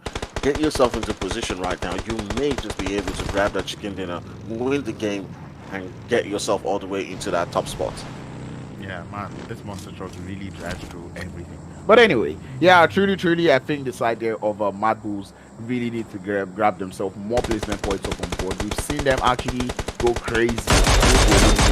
Definitely need to put in some of those placement points on board, and it does look like the NEXUS will be the next in line against the side here from MADBULLS. But as we said, NEXUS is a strong team on Miramar, and they begin to bite the players here from MADBULLS as they're taking down one of the players going to be flying. Yeah, we usually see this happen to the boys of MADBULLS. They get into several different skirmishes here and there, and for them, the strategy has been, take on as much fights as you can. Whether they lose a couple of players, they don't care. They just keep on grabbing those eliminations. You can see that continues to be the strategy right there as they're coming up against the boys from NEXUS and trying as much as possible to see if they can grab that elimination. You can see that Frozen keeps on sending the shots right there onto the player from NEXUS, trying as much as possible to see if he can gun him down, take him down, because that is what they do want. They want to increase their eliminations all the way to 7, and that would definitely count for them on the overall leaderboard. I do believe one of the knocks has already begun to go through. They're making that push. Tulika is making that push onto the boss right there from NEXUS. Let's see how it goes. And that off angle from Tulika is absolutely crucial to the way MADBULLS are taking this engagement. He's able to get a couple of knocks, but man, they will be thankful to the Game Lords who come in for the third party of the century. I was going to say Game Lords are one of those teams that know how to take those long range sprays, and you can already see Victor getting one knock onto the side of Team NEXUS. The question is, are the MADBULLS aware of this third party? Would they join hands with the side of Game Lords to actually fully eliminate the side of NEXUS Gaming? I think MADBULLS are definitely going to take advantage of this, because they are known to do this over and over again, to go at you when they absolutely do have to. But the boys of Game Loss might be able to capitalize on these two teams going toe to toe against each other, not having a full squad, and get one or two of those eliminations. But man, look at those shots going on right there as they are being sent back. Definitely sending the side there of Game Loss, preventing that push coming through, because I don't think anybody wants to push a fight with a burning vehicle, which is kind of nice to see from them. And we look forward to seeing how well these teams are going to play, especially now that that zone has further moved down to the south. Like I said, this is one of those unusual zones that we don't really see in PUBG Mobile. And man, even seeing how some of these teams are able to maneuver and play their way around it, I'm very surprised to see. But now we're losing a whole lot of players. 20 players left and 10 teams. A lot of teams, but a lot of players are gone. I do feel like Tulika has got to find a way to rotate. But just as I was saying, he does get gunned down and sent back in. I was hoping he could get back into his teammates and find a way somehow, to hang on for their life. But at the end of the day, he's going to get gone down. He's going to get taken. He's not close to his teammates. And that would mean that the boys of MADBULLS are down to just the one player. It's just Frozen in this particular one. We still got about 9 teams right here, so they might be able to get themselves some extra eliminations. But for them, it is just eliminations upon eliminations. And they'll really keep on trying to get those kills. You've got the Mini 14 in the hands of Frozen out there, doing so much damage going into this game, and I would really like to see if his overall damage at the end of this game. But anyway, a couple of teams already finding their way into the circle. Talking about Dagestan 77, who find themselves dead center of that new circle. The Game Lords coming in from that north. NEXUS still outside. Team KASIK having fun with the airdrop as we see Team Gold holding it up on that northwestern edge of the circles. And here comes where that rotation is going to come through, given how little or how few players we have in the circle. It kind of gives so many of these teams a whole lot of space to move around in this new circle. Absolutely. You can see them, they will be able to get their rotations on. But looking at a team like the boys from Shockwave, they're in a position where it might be difficult for them to get onto, the next players. Maybe if the zone rotates towards their position, they might be able to farm out the rest of the squads who will be looking to get onto their spots. But that's a very unique situation for them. Yeah, and I think it's going to be crazy if that zone eventually goes further down. I don't think he's actually expecting too much on that position. I think he's just battling there for the placement points rather than the eliminations. And one thing that we've actually established is that those elimination points, those placement points do not really worth that much. But still, that zone is going to move all the way to that eastern side, favoring the side here of Team KASIK. MADBULLS still have one player alive. But I think I do see Dagestan 77 Game Lord and Team GOAT actually having so much of the advantage in this game in terms of numbers. Yeah, we'll see what that one means at the end of the day. As we turn on sides into the boys of Game Lords as well, who've gotten themselves a few eliminations right here. They're still holding on for their life. They have a couple of numbers enough for them to continue to do well in this game. As they turn the sides onto the boys from Nexus right there. As they're sending the shots onto Octavian, and you can see Naval tried as much as possible to see if he can get that knock. He's also got Goat, who's also within that region, within the line of sight, but he's got to be careful as the boys from Nexus are fighting back for their life, trying to hang on to this one. The nade's being let loose again, just itching for the boy right there from Octavian. If this one nade does click on to his surroundings, it might just be enough to take him out. I mean, Octavian definitely healing up right on time, but I feel like Narvalo, you're wasting a whole lot of grenades trying to get just one elimination, which is kind of not a good thing. He continues to bait all his throwables, and now he's out of throwables, which means if he later wins the fight, heading into the remainder of the game, like the later phases of the game, you're not going to have any throwables, and we know how crucial throwables are when we're heading into that final circle. And definitely, he does need to, save his utilities right there. But turning our sights onto the boys from Goats, who currently sit down with a three-man squad. They've gotten into a lot of action so far. They've got seven eliminations. They are now beginning down with the boys from Dagestan. You can see them not going on one after the other as Goop is able to get those eliminations coming through and turns the side onto sealing the deal and sending the boys from Dagestan backpacking. And they're now currently sitting down with 2 extra eliminations in this fight, and do have 9 total. Dagestan now left to just one player to find a safe spot in the circle, which does not seem to be something that can easily be found at this moment. We've got teams almost in every angle of the circle, but we've just got to admire the way the Game Lords are playing out there on that northern edge of the circle. They're doing so much work. They find the last player there from Dagestan, and now that gives them less teams to worry about. We're down to the final 4 teams. One team in the blue zone, and the rest of the team have to get into the circle. The one team in the blue zone is Team Nexus, and I'm looking forward to seeing how they're going to actually undo that last player. Yeah, Nexus trying to, just get those extra elimination points that they do require. You can see Kashi trying to get into that zone. Can he heal up just in time before the place does catch him through? It does look like he can, and he's pretty close to the zone anyways, but there's a couple of teams, just in front of him. Now with the boys from Dagestan getting taken out, it is now down to just 3 teams. It is the boys from Goats, also as well as the boys from Glow, who are trying to hold on for their life in this particular game right here. I mean, those have actually been on fire. 9 eliminations to their name. They've got the right momentum heading into this final circle of the day. We see Game Lords holding up on the north, but they do not have the zone, which means Team Goat can actually watch them descend or make their descent from the hill. And you can already see the shots already flying towards that location as they begin to make their descent down the hill. And English from Team KASIK want to find one of the Game Lords as they try to make it into the circle. But Team Goats, they do not have much of the zone. Only one player is currently in that circle, which means he has to play a whole lot of watchman for his team as they try to make it into the circle. Yeah, I think they can still work quite well with that beach because, those 2 players can rotate across ball, but they just got to be careful of the boys from KASIK, and that's why they haven't rotated into that position yet. But now that the boys from Game Lords are now turning the sides onto KASIK, this might just be the opportunity for them, to get into that zone as the 2 of the players are currently there's two other teams that are currently in the skirmish fighting themselves. Right, they're trying to rush up to see if he can get a knock again onto one of the players from GLD right there. That was from Game Lord, and it'll be curious to see if he can get that revive just in time for his other player. But my goodness, what a saving grace, right? So why did he go out? Why did he just revive him? Okay, it was not in the zone there. They were not in the zone. Anyway, eyesight Akashi is going to be the one to get felled as down he goes. One player left for the Game Lord as he crashes it straight onto the side there of Team KASIK. The question of if he's going to be able to hold it up. The vehicle does get exploded and he will get spotted in the ground as we're down to the final 3v2. Team GOAT up against Team KASIK. Team GOAT is that team that we've said they've not really found their footing going into today's games, but right now with 11 eliminations on their hand, they do look to have something cooking.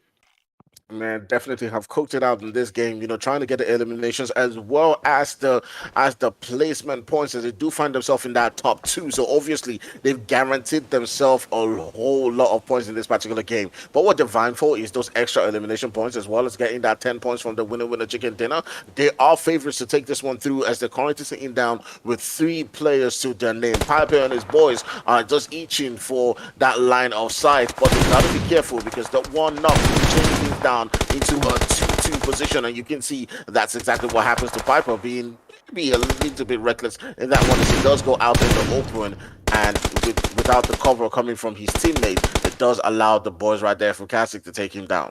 And here's what I was talking about when we started to say, when I was talking about the use of throwables going into the final circles of the game. Because right now, simple smokes would actually help the players there from Team GOAT make it into the circle, but they've got none in their backpack, which means they're in a whole lot of danger. That buggy is definitely condemned, which means it is not a playable thing. It's not a good cause for the side of Team GOAT. And Team KASIK having that little ridgeline cover, they're going to play it to the absolute best. KASIK, just holding on to their life in this particular game, and you do see them grab home that winner chicken dinner, getting 6 eliminations along the way for themselves. Great gameplay coming in from these two guys. These were 2 teams that were not able to show what they had in the bag in the previous games, but now grabbing home that winner chicken dinner, getting 16 points, as well as the boys right there from GOAT, who got 11 eliminations to themselves and came up in second place. So between these 2 teams, they both have, I do believe, more than 30 points found in from this particular game. I mean, not gonna lie, if you look at it, the side there of Team GOAT, after finishing second, still got them a couple more points more than Team KASIK, who finished in first place, and that is because they got more eliminations. But yeah, pretty much a beautiful game coming through from both teams. I enjoyed seeing the side there of Team GOAT playing the way they played, because they've actually not had the best of games all day long, and then seeing them come into this Miramar game to actually show us that they could actually win chicken dinner in the most rarest of Miramar games, because we don't really see southern zones like this in Miramar, and they were able to play that one quite all right. It's just wonderful to see them play like this. Absolutely amazing stuff coming in from them. We've seen different teams shake things up, but one thing that has remained consistent, by the way, is that there are some few teams that have just continued to grab those eliminations, like the boys from MADBULLS. We did see them again come in and get those extra eliminations, be absolutely aggressive. Even the boys from Game Lords as well, again, we did see them continue with that same consistency, even grab themselves those extra, little bit of placement points in this particular game as well. So we'll see what that means for the entire leaderboard. But I do believe we're going to be taking a break.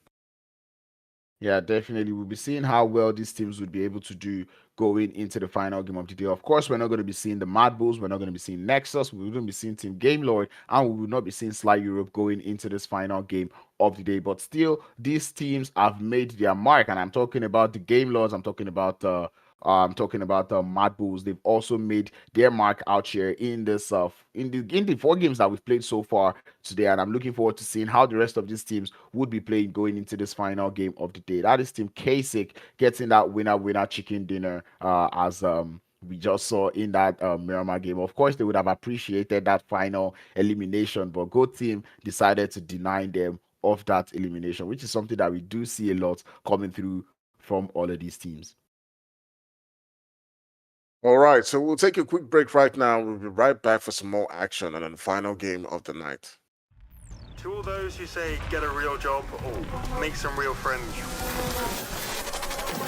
Real friends. This is not for you. This is for the ones who can't hold back. The ones who dream of being groundbreaking. And share every side of who they are. The ones that play their own way, whether it's to an audience of 1 million or even just the one. Hey, Mum. These are real communities with real impact. And real potential. We don't just create, we create greatness.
To all those who say get a real job or make some real friends.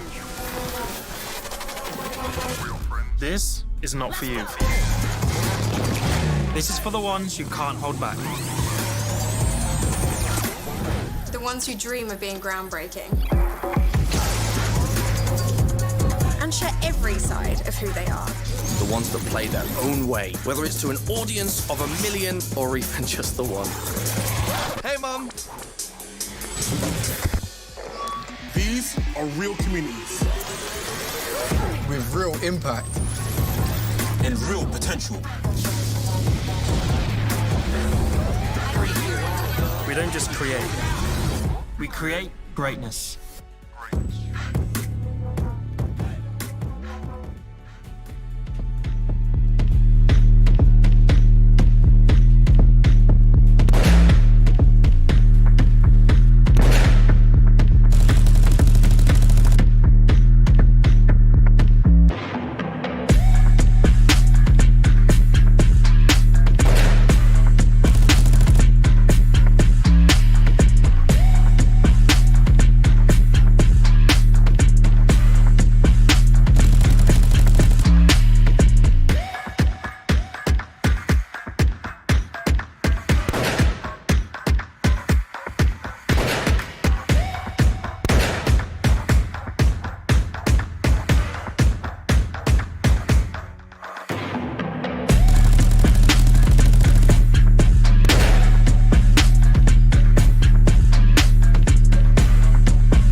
To all those who say get a real job or make some real friends.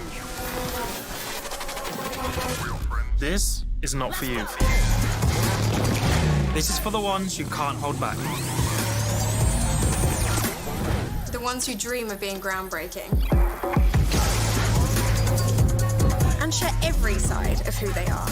The ones that play their own way, whether it's to an audience of 1 million or even just the one. Hey, Mum. These are real communities with real impact. And real potential. We don't just create, we create greatness.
job or make some real friends. This is not for you. This is for the ones who can't hold back. The ones who dream of being groundbreaking. And share every side of who they are. The ones that play their own way, whether it's to an audience of 1 million or even just the one. Hey, Mum. These are real communities with real impact and real potential.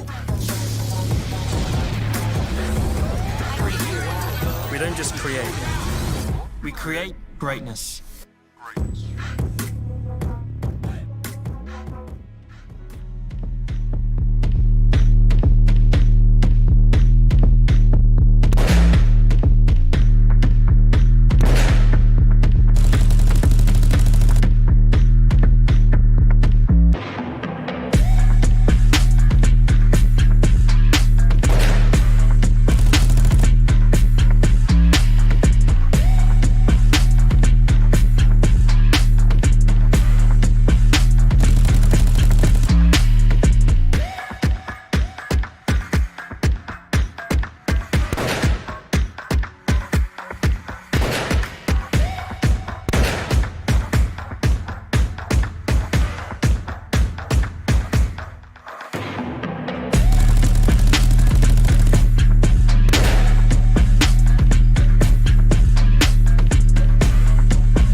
To all those who say get a real job or make some real friends.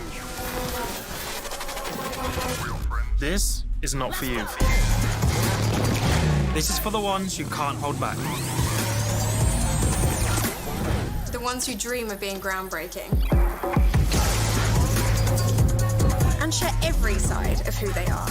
The ones that play their own way, whether it's to an audience of 1 million or even just the one. Hey, Mum. These are real communities with real impact and real potential. We don't just create, we create greatness.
To all those who say get a real job or make some real friends. This is not for you. This is for the ones who can't hold back. The ones who dream of being groundbreaking. And share every side of who they are. The ones that play their own way, whether it's to an audience of 1 million or even just the one. Hey, Mum. These are real communities with real impact and real potential. We don't just create, we create. I know you've waited so long to see our beautiful faces, but guess what? We are back and we have got more action for you in the Lidoma Pubg Mobile grind. My name is Crowns and I'm accompanied by Axfire himself, and we're going to be watching these teams battle it out today and tomorrow. So if you think it's all done for today, it's definitely not all done. These guys are fighting for $300, and man, we've seen 4 games go so far, and we're about to head into the final game of the day. How are you feeling, Fire, for this final game? Man, I just want a Game Lord or MADBULLS chicken dinner. That's all I want. I feel like the two of them have worked really hard. Like they've been getting those eliminations, they've been getting those kills, they've been keeping us entertained every single match. But somehow, the lobby has just been too hard for them to just cross into, that finish line and just see the game through. So I'm hoping that this is probably the game that they are able to stamp their foot down and get that chicken dinner. Unfortunately, this is not going to be the game that they will do that, because they will not be playing in this final game of the day. As today, we're only going to be seeing, or for this final game, we're just going to be seeing Group B, C, D, and E play, which means we're not going to be seeing Game Lords, we'll not be seeing the That's Mad true. Bulls, we will not see Nexus, and we will not see Or- Sly Euro. But do you know what we're going to see? We're actually going to see the leaderboards as it stands after 4 games.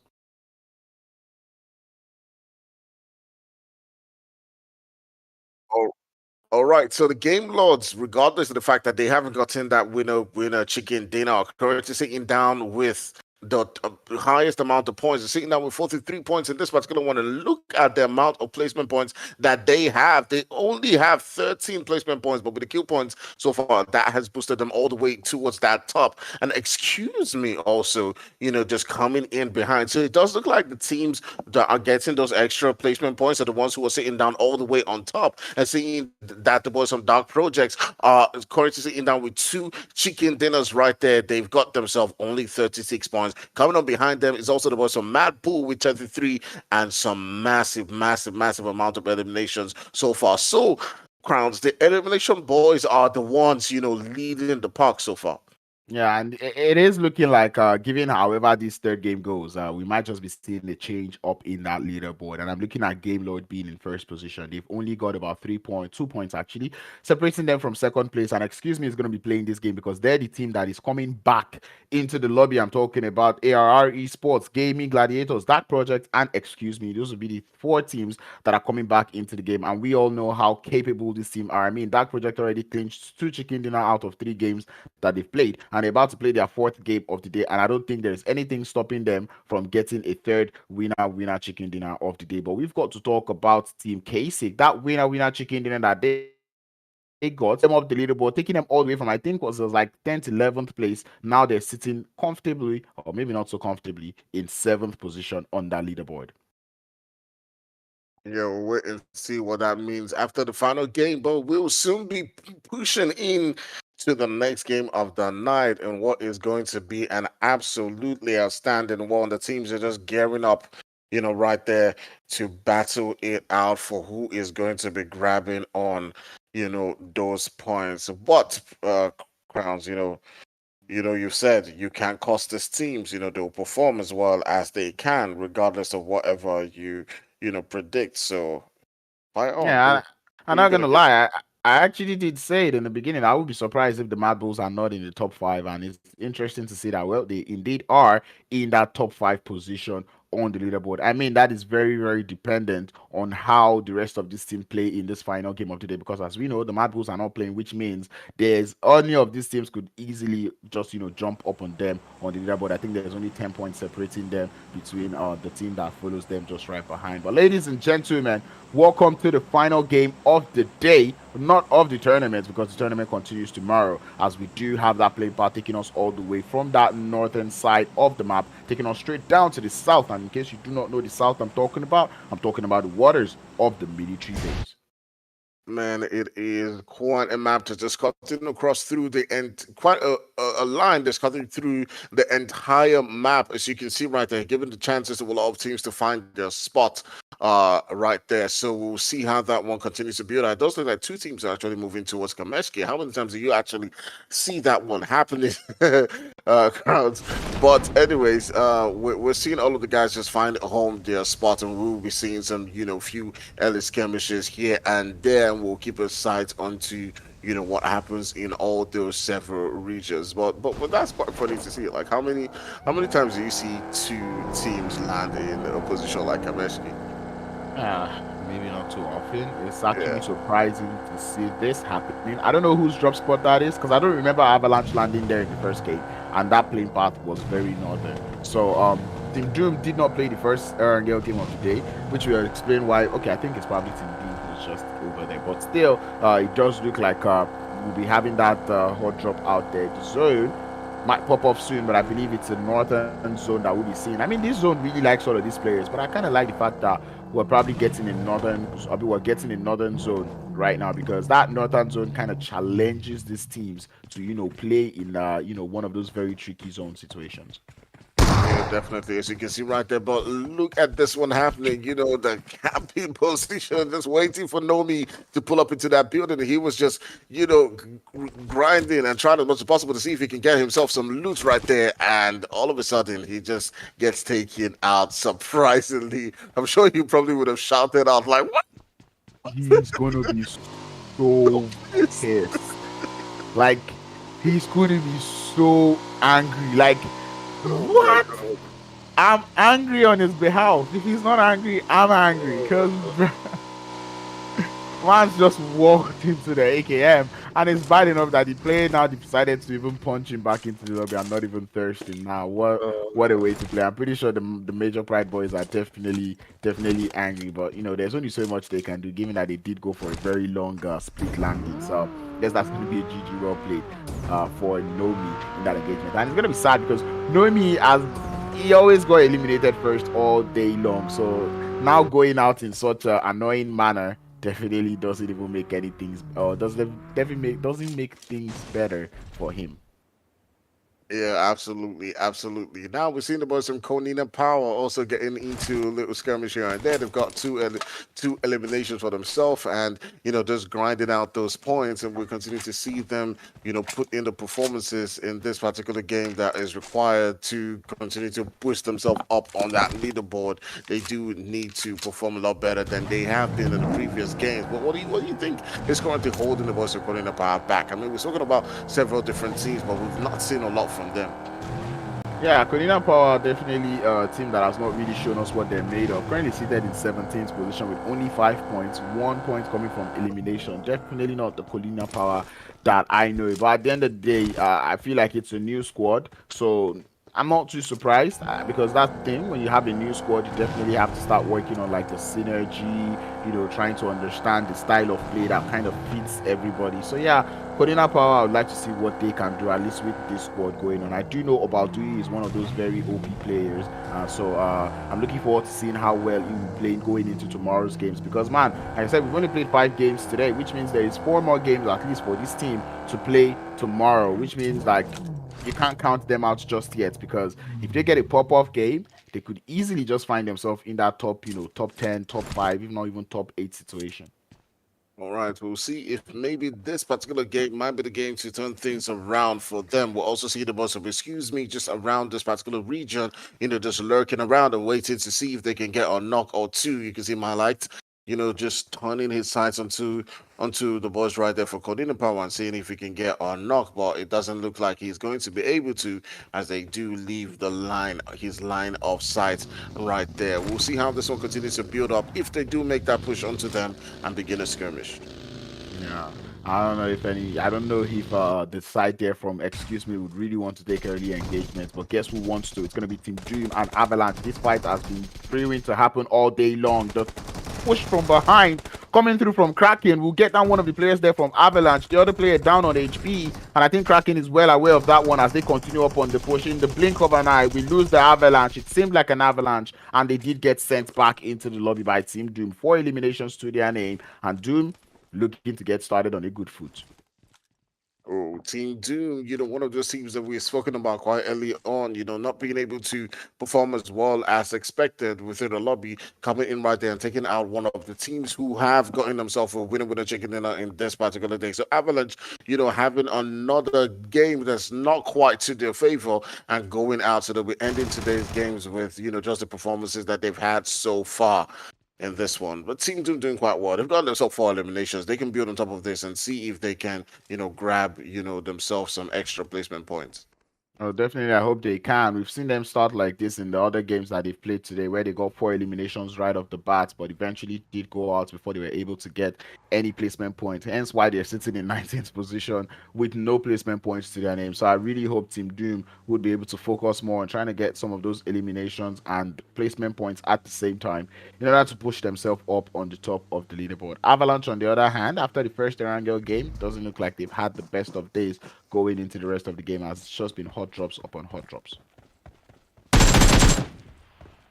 All right, we'll see how this one continues to build up as several different teams are now beginning to find themselves into that spot. KONINA Power currently sitting down with a 3-man squad. You can see the rotations already beginning to come through. They're scouting around to see if they can find a good spot to call their own. We're down in this lobby to about 13 teams so far, and it is looking like, everyone wants to get themselves into a good position, Crown. So, who's that team, that you're rooting for? Who's that team that you think, could do well with a chicken dinner in this one?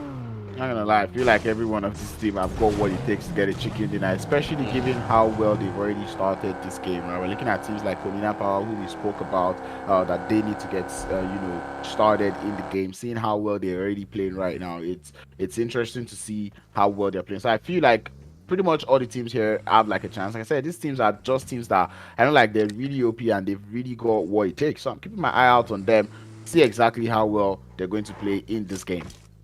Yeah, we'll see what that means. As if you're just joining the game, a couple of teams been taken out quite early, but the boys from Doom taking out the boys from Avalanche, who did grab that chicken dinner in some previous games. But we'll see how the game continues to build up. But still got goals in this particular game. We got GG, another team that we were looking towards, getting those, continuous points. They've not been able to be as consistent as one might hope. As coming into this game, they were sitting down in 10th position, but we do know how things could turn all of a sudden. If they do get themselves a really great game right here in Erangel, it could just turn things around and they might find themselves in that top 5.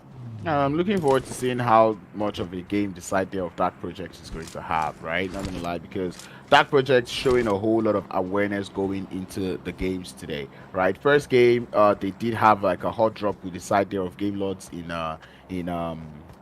Yasnaya, and then they eventually got taken out. Second game, they had Game Lords in the game. They did not go over to Yasnaya. They went to a different drop location. Now in this final game that they know that there's no Game Lords in the lobby, we see them already going over to Yasnaya Poliana. So I'm looking forward to seeing how well they are going to play with now that they're able to land in Yasnaya, stay comfortable in Yasnaya, and loot up to find their way into the circle. Opportunity getting himself that elimination onto that one player right there from Cave and putting in the work to continuously get those knocks. He's currently alone within his particular position, so he's trying as much as possible to be careful.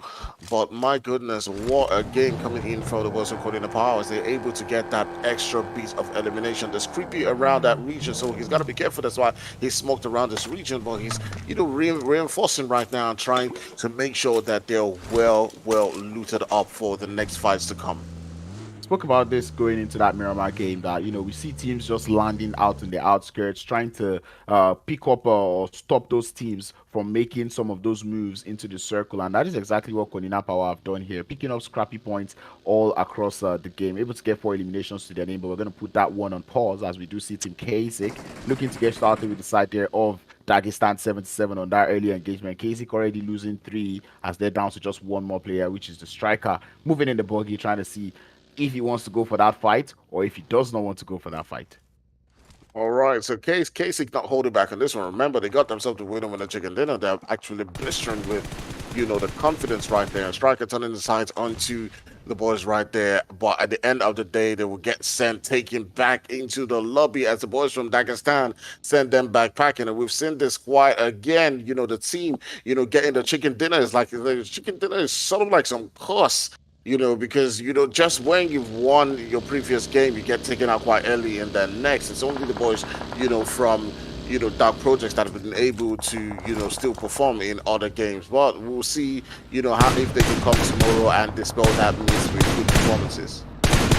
Dark Projects were the only team who seem to have broken the chicken dinner course, because that's what we're going to call it now. Every other team who have won a chicken dinner, I'm talking about Avalanche and the side of Team KASIK, not quite able to do well in the following games to come. But anyway, as I said, this is the northern playing part, or sorry, make that a northern zone, which means like all of these teams would be forced to make some crazy decision as to which part of the map they want to stay. Do you want to stay close to the southern edge, or do you want to stay on the northern edge, as we're about to get yet another zone shift to announce phase 2 of the circle?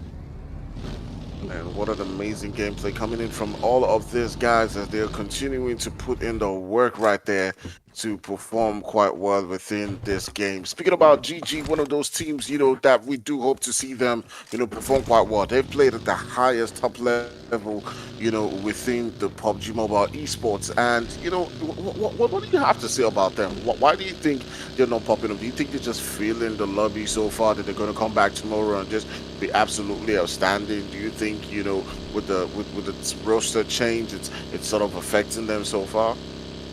Not much of a roster change. It's pretty much the same roster. But like I said, we did have a couple of players, not a couple of players. We have one player actually go off a little bit into retirement, and then he did come back. But that's definitely not what is affecting him. I think this is just a classic situation of gaming gladiators trying not to expose too much strategies before the Pmpl. So not gonna lie, the way they're playing right now, they're not playing overly bad, but you can just see that right now it does look like they're gathering more information on the lobby as to how each of all of these teams play, because we see them holding some positions that we normally wouldn't see them hold in ways that they don't really hold all the time. And I feel like if gaming gladiators really wanted to take a game home, I feel like they have what it takes and they can do it.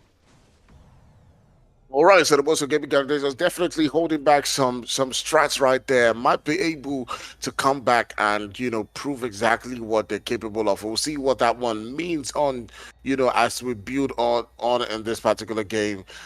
But so far right now, we got about 12 teams right here within the lobby. The boys from MP are down to the last guy. They're down to just Effect, and you can see the boys from Major Pride have put in the work in this particular game today. He does come into the line of sight of the boys right there from SW and Shockwave, trying as much as possible to see if they can take him back away from this particular game, but it doesn't look like that is going to be the case.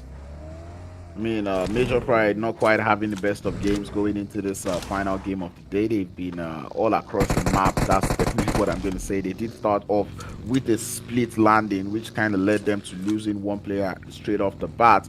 Lost another player again up on the looting, and now they've lost another player there to the side there of Shockwave. And right now it just feels like they came into the lobby to just be generous donors. They're just like, oh, do you need an elimination? Here's one. Do you need an elimination? Here's another one for you. So but anyway, definitely not the best of game coming through from Major Pride in this final round.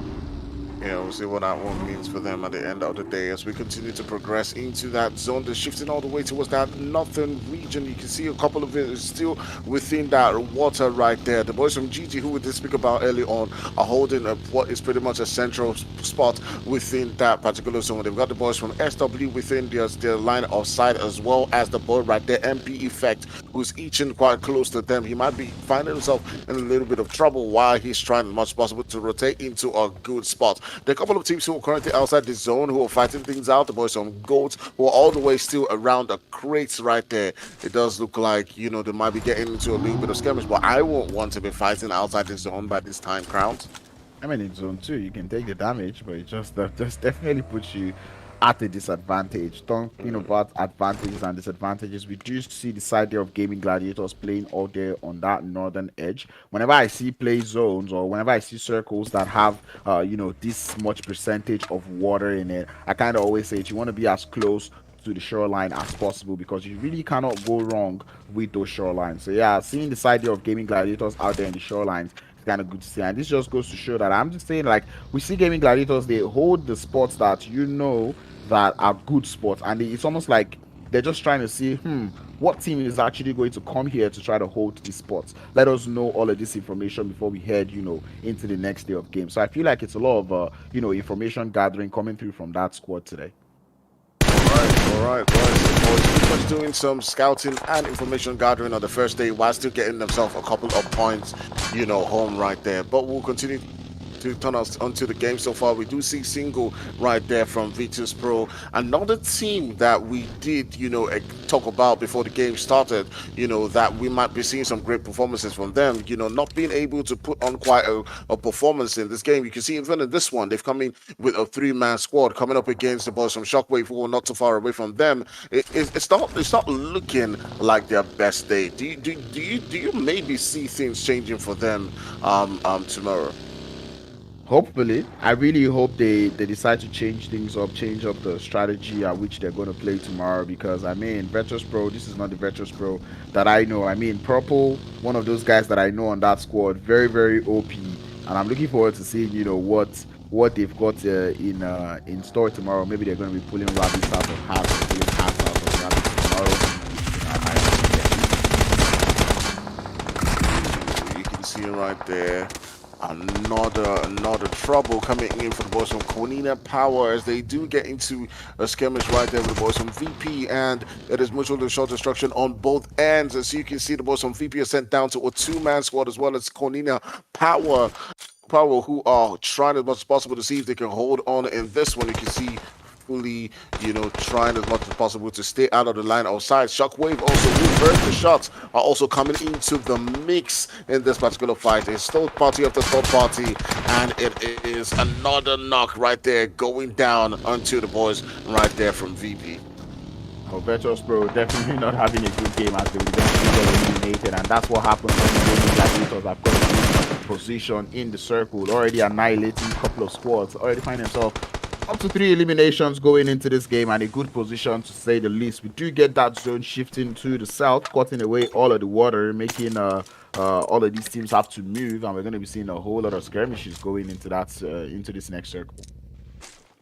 Man, we'll see how this one continues to build out. The boys from GG are still putting in the work in this particular game. They've got themselves 4 eliminations so far, and they'll continue to see if they can build up on that particular one. As you can see, that's constantly boosting them up on that entire leaderboard, as they're currently sitting down with some good points. If they can continue to build up on this, edge it quite closer and closer, they might just be able, to hold off a good spot within that zone. We'll see how that one continues to build up as we continue to see the action going down on the leaderboard, as it does take the total amount of teams left in this game to 6. There's been so many scrappy fights going on in this final game of the day, hence why we're currently in phase 3 and we have just 6 teams left in the lobby.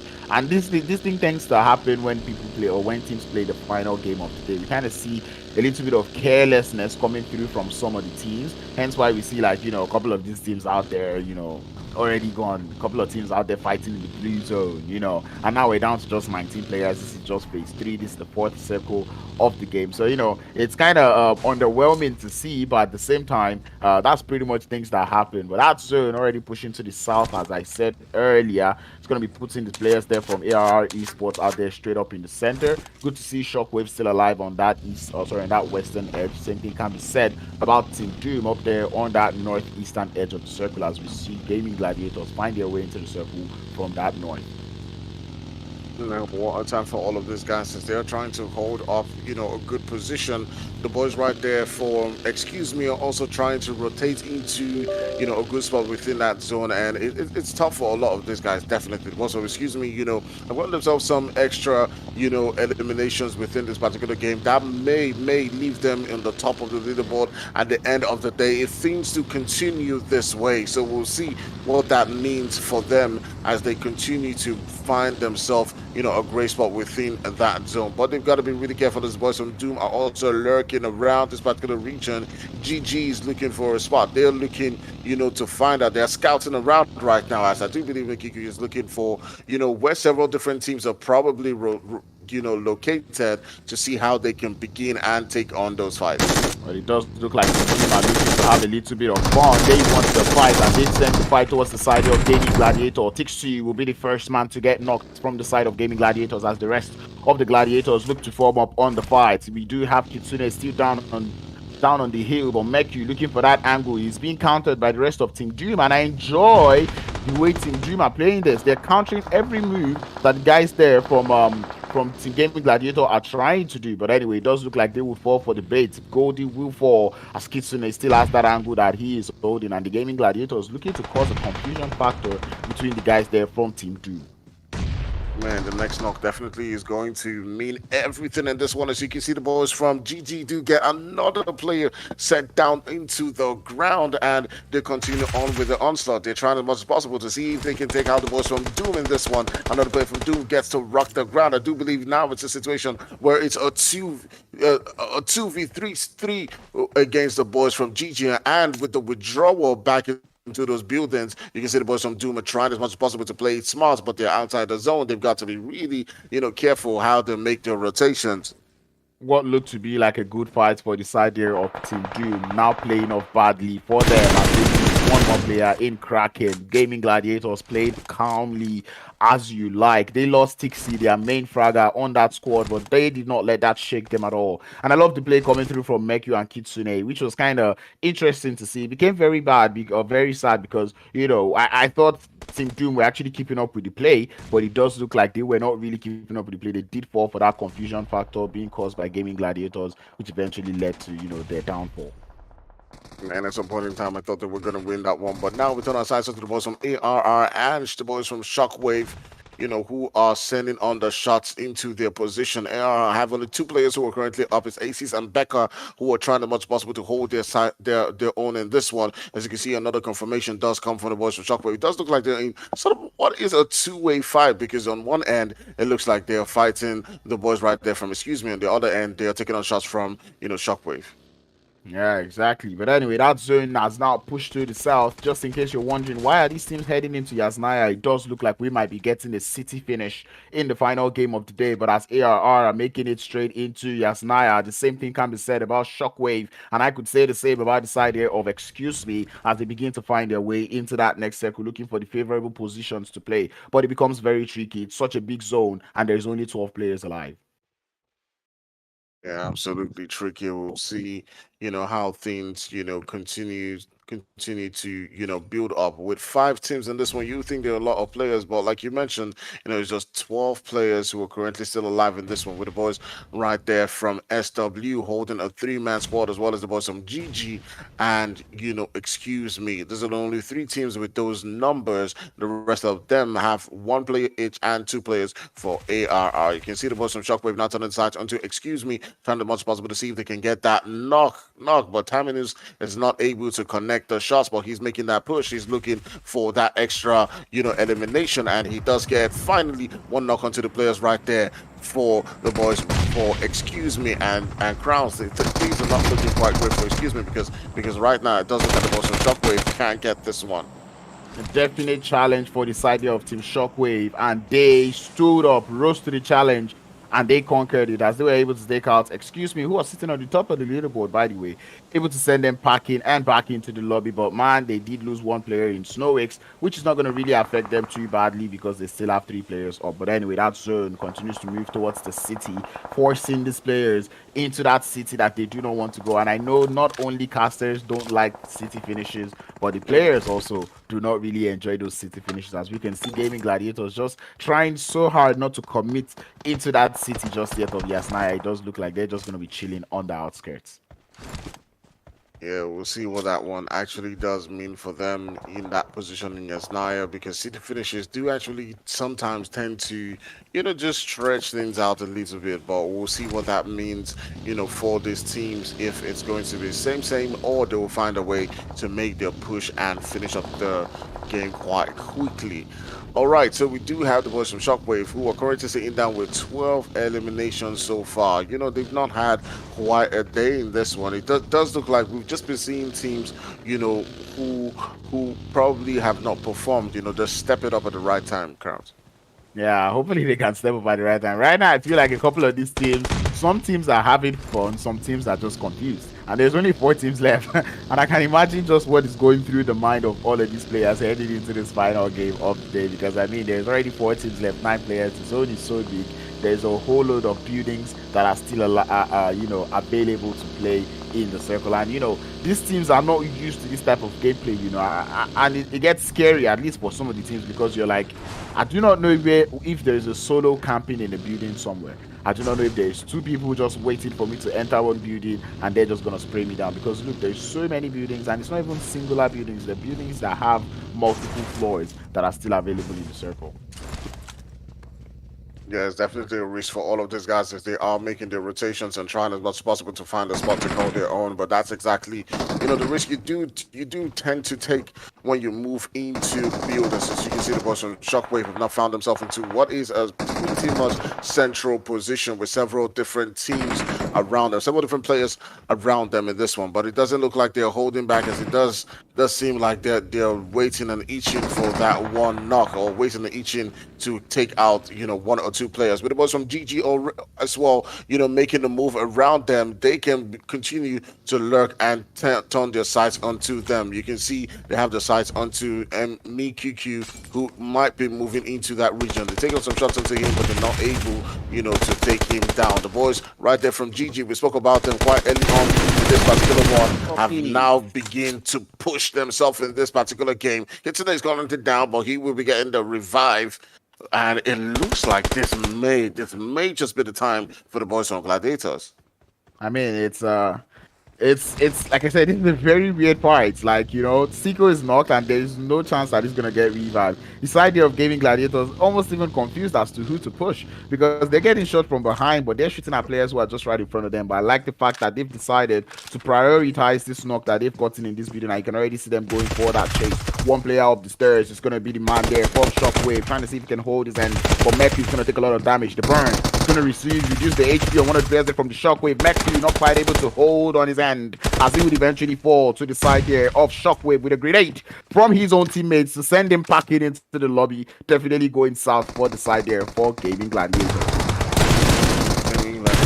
Looked like they had the upper hand 1 minute, but all of a sudden things just turned, on its head as the boys from Shockwave played a very defensive position. Shockwave also looking quite good. They've gotten themselves a whole lot of eliminations, so definitely Members and his boys have been fighting it out to continue to grind out those points. GG, still trying as much as possible to hold on for their life in this particular game, to take out one of the players right there for Shockwave. And you can now see Martic in a very tricky position right here, as a nade does get sent into his position. Can he do that damage? You can see Tamil is just cooking it out, sending it into that position again, but it does not connect. I mean, Matic just moving out of play at the right time. It is now a 4-way solo fight, as we've got 4 teams left and all 4 teams have only 1 player. Dark Project still alive, which means a third chicken dinner, a turkey, is still on the grind for them. But anyway, Terminus will not be able to get that first aid. Oh, wait, he's able to get the first aid off in time, but definitely Matic is looking to gatekeep him. But the Blue Zone would claim Matic, and the same thing can be said about Shockwave. It is the ultimate 1v1. ARR up against Dark Project, and man, Dark Project might just win a third chicken dinner with 1 alien. Come on.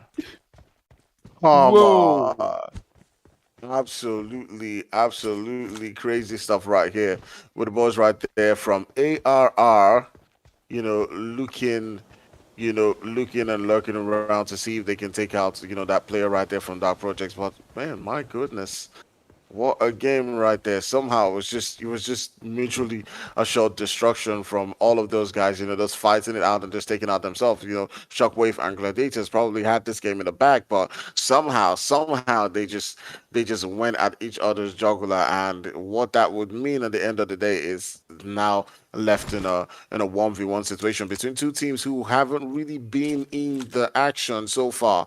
Now coming up against each other. I mean, Krause, this is unbelievable. Like, how many times do you see this? Wow. Absolutely amazing. One Elim. Turkey, bro. One Elim. Wow. Amazing. What God I cannot do said does not it. exist. I said it. This is like the most confusing game that all Oh of my these teams God. have played in. It was so crazy. And then heading into the final circle, we did see like there were 4 players alive, all 4 solos. And then Dark Project is out there chilling with 0 elimination, only 1 player left. And then wait, he just had to wait. And that is when they say patience paid off. That is exactly what has happened for the side there of Dark Project, as that patience definitely paid off for them. Waited, and he got given that chicken dinner, or make that a turkey dinner or the silver platter, and it's not even Thanksgiving yet. Man, that was some wow, wow. I'm lost for words, man. I can't believe what I saw there because there was so much that just built up into that final moment. I felt like Shockwave and Gladiators probably at least one of them should have prioritized getting themselves into that zone instead of just trying as much as possible to take on that fight because Gladiators had a good position. They went to chase onto the boys from Shockwave. They probably did not have to. All they needed to do was get themselves into a good position and just wait for everybody else because they had the numbers. And somehow, they just decided, hey, you know what? Let's just go and get this one. And maybe that probably was a strategy that they're trying to, be a bit more aggressive, but somehow it just didn't work out for them.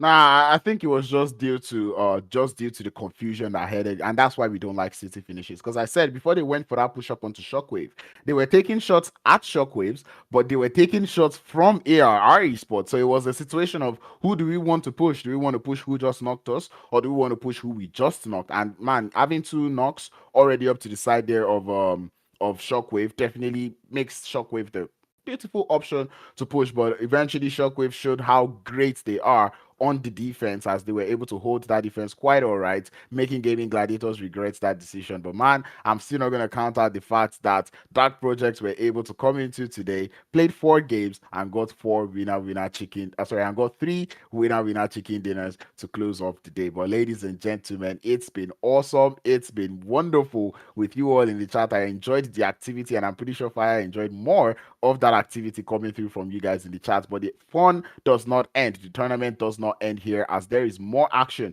in the Lidoma Pubg Mobile grind coming through to your screens tomorrow, same time, same place. So be sure to stay safe, stay connected, and until tomorrow, we will see you later. Have a good one.